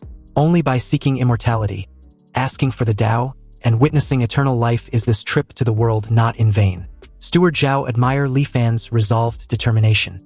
To still have a heart that yearns for the Tao at his age, he admits he's inferior to him. Over 10 years ago, when Steward Zhao was the same age as Li Fan was at present, he once saved an immortal master by a stroke of luck. The immortal master asked if he was willing to follow him to cultivate, but Steward Zhao knew he had long passed the best age for cultivation. Even if he cultivated, he might not achieve anything. Moreover, the older one gets, the more deep-rooted the miasma in the body becomes, and the more painful it is to remove. Now, as he gets older, he vaguely feels regret. But it's a pity that there is no medicine for regret in this world. Among the hundreds of thousands of mortals on Liuli Island, those like Li Fan were truly the minority. Li Fan's response to the flattery was cordial, but he was wondering about the matter regarding the quota for the body-purifying spirit pool, if Steward Zhao could help him secure a spot. Unfortunately, Steward Zhao replied that he can't help Li Fan with this matter. The opening of the body-purifying spirit pool requires the island's immortal master to preside over it, and the quota is also decided by the immortal master. 1 year before opening the spirit pool, the immortal master will announce the required materials, and each family collects the materials on the list and hands them over. The quota is decided based on the amount of contribution points. However, Li Fan doesn't need to worry. The Heavenly Treasure Tower has open branches on every island in the Zhongyun Sea. If they are talking about the ability to collect materials, there aren't many on Liuli Island who can compare to them. With this intel, it seems Li Fan's priority about the Heavenly Treasure Tower needed some adjustments. And speaking about the Heavenly Treasure Tower, just as he returned to his small courtyard from Steward Zhao's manor, Sun Zhang came to his door with the title deed. It was obvious that he had been waiting for a long time. Although surprised, Li Fan was actually interested in meeting the shopkeeper, so he inquired about her, wanting to know whether she was looking for him for something. And since he happened to want to meet her once more, he readily agreed. As for the title deed to the Tingyu Tower that Sun Zhang brought, Li Fan did not accept it. When the two met that very evening, the shopkeeper of Liuli Island's Heavenly Treasure Tower formally introduced herself as Yin Yuzhen. Li Fan did the same, introducing himself formally this time around. Yin Yuzhen was quick to point out how extremely concise Li Fan was with his introduction. Li Fan replied that he was merely a simple mortal, and there was really nothing worth saying. Yin Yuzhen then asked of the spirit channeling treasure physique, wanting to know if that was also not worth mentioning in his eyes either. Li Fan genuinely admits he had no clue what a spirit channeling treasure physique was. But since his composure gives nothing away, Yin Yuzhen was doubtful. If Li Fan didn't have the spirit channeling treasure physique, then how did he manage to find the location of the treasures in the vast sea? Li Fan replied that it was just a feeling in his heart. This reply displeases Yin Yuzhen, who couldn't help but pout with irritation that Li Fan was denying the obvious. But upon seeing that Li Fan seemed to truly not know, Yin Yuzhen told him about it out of helplessness. Li Fan took a moment to mull over this intel, before asking a series of questions which completely caught her off guard. If she was saying that her sister was also a spirit channeling treasure physique, then how old was she, what did she look like, where was she 20 years ago, and where was she now? Yin Yuzhen, suddenly panic-stricken, questioned in shock if Li Fan was their long-lost father or some sort. But as she briefly thought things over, she realized that it wasn't right since Li Fan didn't look anything like them. Li Fan was baffled for a moment before stating that he was just curious. But Yin Yuzhen took it as him being curious about his own kind, which she gets. Li Fan didn't bother rectifying this, so she continued, adding that she and Yin Yuzhen were originally from Yelan Island in the north. Their parents died in a disaster when they were young, leaving only them to depend on each other. In Yin Yuzhen's memories, she and Yin Yuzhen could only rely on begging to survive every day, never knowing where their next meal would come from. But starting from a point she can't recall, her sister could always find various valuable things in different places. So their days got better day by day. Then later on, Yin Yuzhen established the Tianbao Lu single-handedly. Now it's a pity that she hadn't seen her for several years. Li Fan asked where she had gone to, and Yin Yuzhen explained that 3 years ago, Yin Yuzhen was chosen by a passing immortal master and taken away. At the beginning, she would send people to bring them messages to say she was safe. But later, they never heard any news from her again. Upon hearing that she was taken away by an immortal master, Li Fan wondered if Yin Yuzhen was taken to cultivate the path to immortality. But unfortunately, Yin Yuzhen knew otherwise. If only that were true, because apparently in the letters Yin Yuzhen sent back previously, she used a secret code only the two of them understood to tell Yin Yuzhen that her current situation was very dangerous, and if she stopped contacting her, it meant she might have met with misfortune. Yin Yuzhen also told her not to look for her either. Li Fan questioned if this trouble was invited by her special physique. Yin Yuzhen was just a mortal, so what she could sense were only things of some value to mortals. And these treasures, in the eyes of those immortal masters, were no different from scrap metal. It wasn't like no immortal masters noticed Yin Yuzhen's special physique before, but none of them took it seriously. Yin Yuzhen still doesn't even know why her sister was taken away by that last immortal master. Although her sister likely bodes ill rather than well, the foundation she left behind was still there. So the Heavenly Treasure Tower that she worked so hard to build cannot be destroyed in Yin Yuzhen's hands. Yin Yuzhen admits she doesn't have her sister's miraculous ability, and after her sister disappeared, the Heavenly Treasure Tower's business got worse day by day, coupled with her misjudging a few items later on, leading to the loss of a large sum of money. The veterans of the Heavenly Treasure Tower gradually became dissatisfied with her. They even wanted to conspire with outsiders to drive her out and carve up the Tianbao Lu's assets. Fortunately, these veterans still have some apprehension about Inyuding, who was taken by the immortal master, so they haven't made a move yet. So, under the pretext of opening up markets, Inyushin moved from Yelan Island to Liuli Island to lay low for a while. She originally intended to develop there for a few years and accumulate some strength before settling accounts with them, but she didn't expect to meet another spirit-channeling treasure physique on Liuli Island. Inyushin believes if she had Li Fan's help, she would definitely be able to regain control of the Heavenly Treasure Tower. Although Li Fan understands where she's coming from, he made it clear he wasn't interested in the affairs of her tower. His only wish lies in immortal cultivation. And Inyushin had promised that as long as he helps her secure a fleet, she would help him obtain a spot in the body-purifying spirit pool. He asked if she wants to go back on their deal about the matter. Inyushin explains that the Heavenly Treasure Tower always put integrity first in business. So what they promised Li Fan, they will definitely do. However, before she could continue, Li Fan cut in very abruptly when he perceived some sort of condition being stated, his expression and tone dropping with a bone-chilling aura. Inyushin immediately shifted her gaze elsewhere and explained herself. She stated that even if Li Fan could enter the body-purifying spirit pool, so what? Expelling the miasma from the body was not an easy task. And every year, almost only half of the people who enters the spirit pool can succeed. Moreover, the older the age, the higher the probability of failure. Inyushin points out the obvious. Li Fan wasn't young anymore. So was he 100% sure he can succeed? Everyone only has one chance in their life to enter the spirit pool. If he fails, she's afraid Li Fan would have to say goodbye to immortal cultivation forever. But Li Fan was resolute. Even if there was a 50% success rate, it was enough for him to try. Upon hearing his stance, Inyushin also cut Li Fan off, presuming Li Fan was somewhat considering her point of view, before adding that her sister sent along an elixir called the dust-leaving pill with her last letter. And according to what she said in the letter, as long as one takes the pill, the success probability of expelling the miasma from one's body would greatly increase. If combined with the body-purifying spirit pool, even at Li Fan's age, there was a high possibility of success. Anyway, with such a miraculous elixir, Li Fan was curious as to why Inyushin hadn't taken it all this time. Inyushin simply replied that not everyone was like him, obsessed with wanting to cultivate immortality. Inyushin's obsession, or wish, was to do business well and protect the Heavenly Treasure Tower her sister left behind. Li Fan gave a slight nod with complete comprehension, and also fully aware that everyone has their own aspirations. With this acknowledgement, Inyushin, visibly delighted and a bit enthusiastic, asked if Li Fan had agreed to what she had been insinuating. Li Fan headed out the door before calmly replying that he needed to go back to his quarters and consider it. He will give her an answer in 3 days. The two exchanged their farewell after Inyushin agreed to wait for Li Fan's answer. She just hoped she hadn't seen anything wrong this time around. So after making some inquiries, Li Fan confirmed that Inyushin did not lie about the dust-leaving pill. Li Fan met Inyushin again 3 days later and agreed to her request. They agreed that before the spirit pool opens, he would help her tower to collect a certain amount of treasures every so often. And when the spirit pool opens, Inyushin will give him the dust-leaving pill. To show her sincerity, Inyushin took out a title deed for the Tingyu Tower. And since both sides had an agreement, Li Fan no longer stood on any ceremony and took it into his possession. Thus, he moved again. The Tingyu Tower was located in the center of Liuli Island, and although it's situated in a busy market, it feels as if it resides deep in the mountains. During the year Li Fan lived in the Tingyu Tower, he first completed 3 of Liuli Island's official voyages, each time bringing back several chests of treasures, shocking the whole island while also successfully winning a fleet quota for the Heavenly Treasure Tower. Afterwards, every time the Heavenly Treasure Tower's fleet set sail, Li Fan would tag along.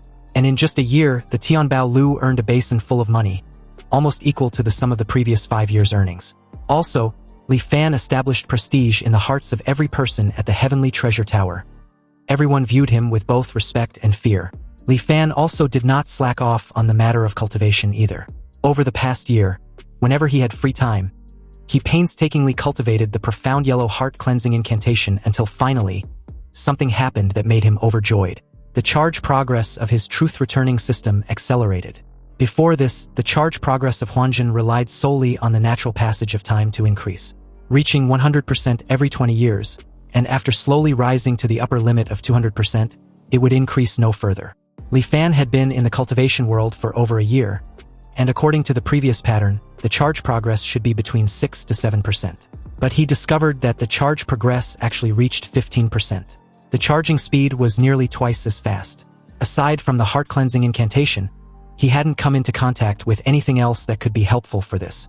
So the only explanation was that cultivating the profound yellow heart-cleansing incantation, which can apparently accelerate the charge progress of his truth-returning system. Also, besides the charge progress, the upper limits of his physiological age and psychological age had both seen significant growth. Time passed quietly in cultivation, and soon only 1 year remained until the opening of the body-purifying spirit pool. Inyushin was delighted to inform him that Lioli Island had announced the list of materials needed by the immortal masters this time around, and the materials needed this time were all quite common, except for the star sea quicksand which Sunjong hadn't heard of. It seems the key to competing for the spot this time lies with this star sea quicksand. Inyushin had never heard of this thing either, and it looks like they would have to ask someone from the Manhwa Chamber of Commerce. These people were all reincarnated hungry ghosts, greedy beyond measure, and Sunjong was afraid they would have to bleed heavily for this. But no matter what, Li Fan must obtain the star sea quicksand. He was determined to get the spirit pool quota. You see, the Manhwa Chamber of Commerce was not a local chamber of the Zhongyun Sea, but comes from a continent unknown tens of thousands of miles away. It was said that this Chamber of Commerce was backed by an immortal master, which was why they can easily cross the endless seas to do business on this remote Lioli Island. They still have a year to prepare. The merchant walker from the Manhwa Chamber of Commerce will pass by the Zhongyun Sea in 3 months. So Inyushin plans to contact him then. Li Fan points out that they cannot place all their hopes on the Manhwa Chamber of Commerce. Lioli Island has taken in many refugees from all over the Zhongyun Sea in the past year. There might be someone who recognizes this star sea quicksand so they can ask around. Also, other factions on the island would be looking for this star sea quicksand, so they needed to monitor them closely as well. With the publication of the materials needed for the body-purifying spirit pool, the matter spread across Lioli Island. Even some ordinary people who didn't care about this matter knew that the major factions on the island were now looking for something called star sea quicksand. Xiaoheng heard of the star sea quicksand by chance and immediately paid Li Fan a visit at the Tingyu Tower. Li Fan wanted to know what business he had with him. Xiaoheng had recently heard that Li Fan was also looking for the star sea quicksand. Li Fan confirmed this before adding that he was old in age, so if he wanted to cultivate, he could only rely on the body-purifying spirit pool. Li Fan then questioned if Xiaoheng knew about the star sea quicksand. Xiaoheng explained that back when the immortal master descended upon their Dali land, he promised that as long as they gathered the supplies he needed, he would take a group of people to the cultivation world. And among those supplies was star sea quicksand. Li Fan questioned why he had no impression of that. Xiaoheng replied that when it was announced to the world, the content on the list had already been reduced by a few items, and as reserved quotas, they were distributed to the major noble families of Dali. And what his Prince of Jinnan's manor was assigned to collect was this star sea quicksand. Upon hearing this, Li Fan told him to state his conditions. However, Xiaoheng remembered back when Su Changyu died and was nearly buried at sea. Li Fan was the one who paid for his burial site, which apparently counts as a favor to him. Xiaoheng also knows he shouldn't be doing this, but life on this Lioli Island was truly too hard to endure, and he doesn't have great abilities like Li Fan. Xiaoheng was still currently living in the slums. Li Fan got a gist of what Xiaoheng was getting at and interrupted him, adding that he needn't need to say more. He understood his difficulties and was determined to get this item. So as long as he can provide a clue, he can ask for whatever he requires, and he will do his best to satisfy it. Excited upon hearing this, Xiaoheng thanked Li Fan in advance before divulging in what he knew. Apparently, the star sea quicksand wasn't rare. It was just that the immortal master's name for it is different from mortals. And actually, the so-called star sea quicksand was just meteorite iron from the sky. With his curiosity piqued, Li Fan wondered if any meteorite iron will do before asking if there were any other special requirements. Xiaoheng replied that there were, before slowly explaining the specific requirements one after the other. First, the appearance of the meteorite iron must be good. It won't do if the surface was pitted and uneven. Secondly, the overall weight of a single piece must be at least 50 jin. As Li Fan listened, he firmly committed it to memory. And after everything was said and relayed across, Li Fan thanked Xiaoheng, then proceeded to ask what he wanted in return. Xiaoheng nervously stated his desire for just a decent courtyard, plus a slightly easier job. Of course, it would be even better if there were a few servants to help him manage the courtyard. Li Fan was a bit lighthearted and relieved that Xiaoheng, the son of the dignified Prince of Jinan, only had this simple request. Xiaoheng might as well add a bit more when he still has some say within the heavenly treasure tower.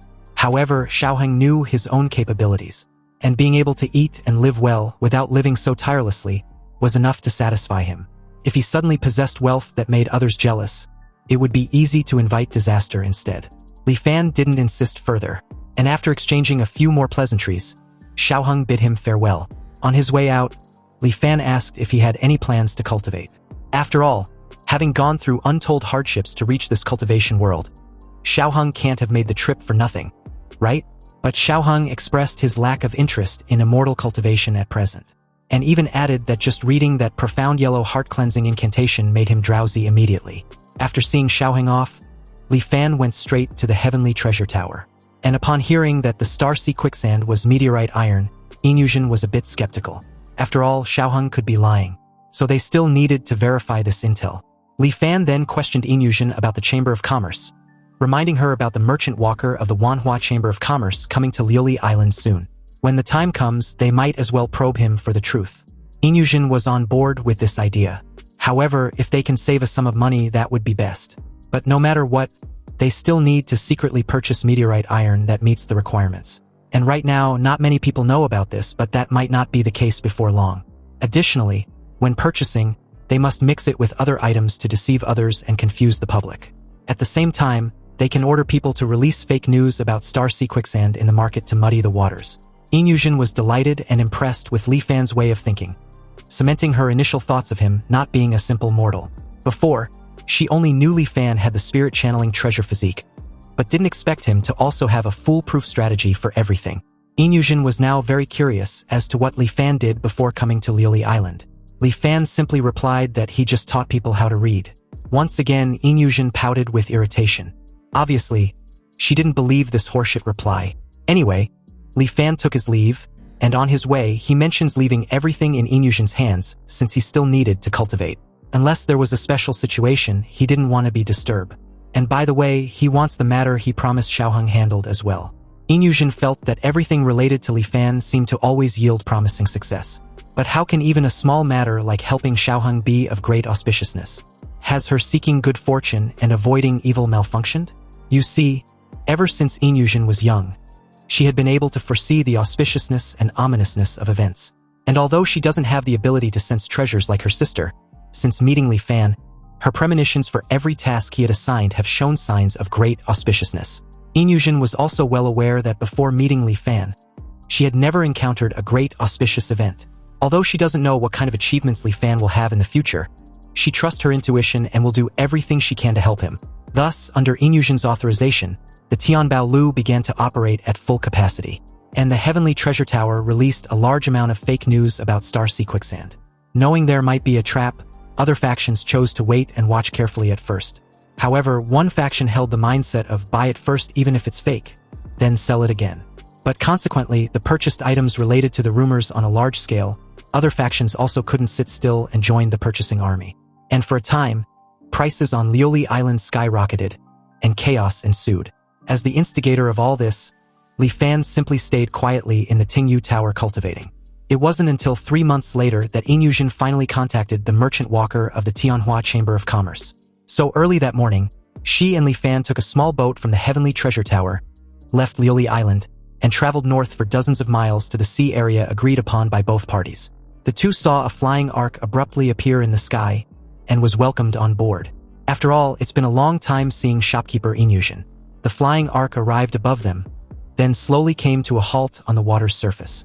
Inyushin internally gave a teasing laugh, presuming Li Fan must be shocked seeing a flying ark for the first time. But upon seeing no reaction at all from him, she was once again annoyed with Li Fan's expressionless demeanor. Seriously, what gives? Anyway, after the merchant walker and Inyushin exchanged pleasantries after 3 years without contact, he acknowledged how time really flies before asking who Li Fan was. Inyushin introduced Li Fan as an elder hired by their Heavenly Treasure Tower. Upon hearing this, the merchant walker formally introduced himself to Li Fan, before telling Inyushin about the need to go check the goods first because he was afraid that after this time around, it will be difficult for them to meet again. Inyushin immediately asked what the guy meant by that. Had some unforeseen incident occurred?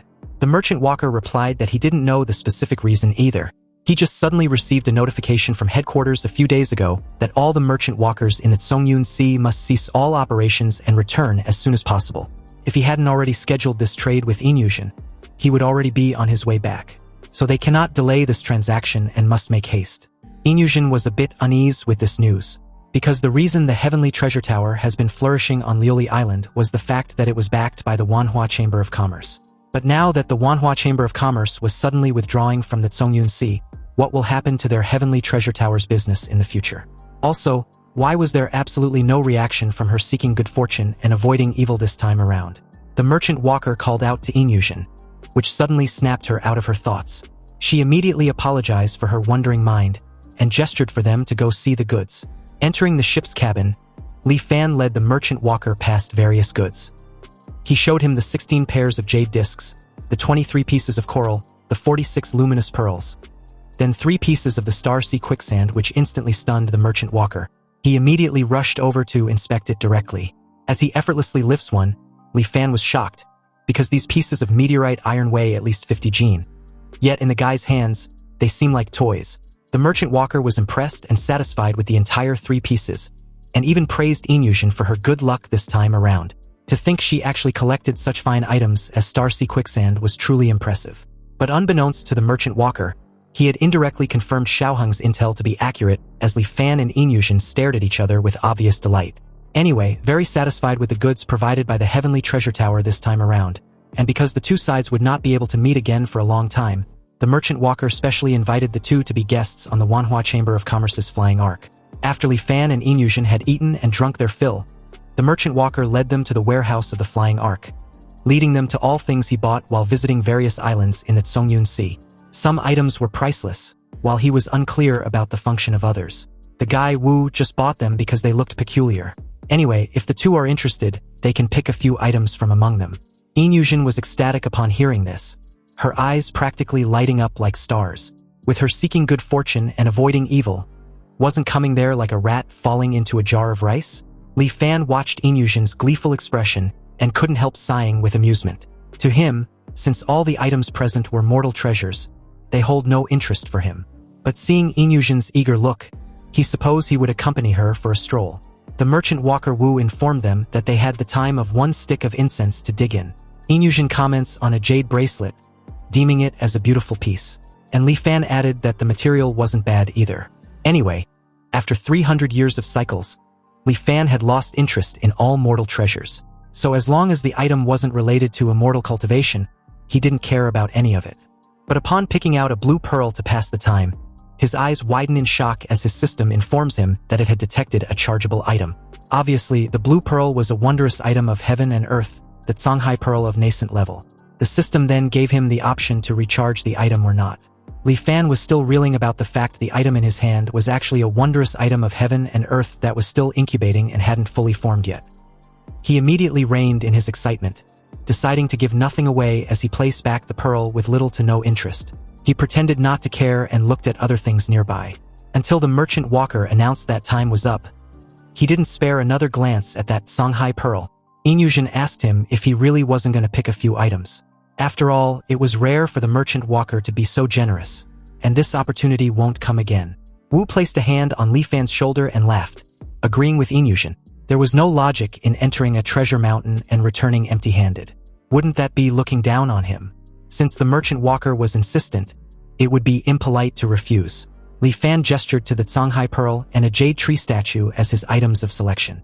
Wu even praised him for having a good eye.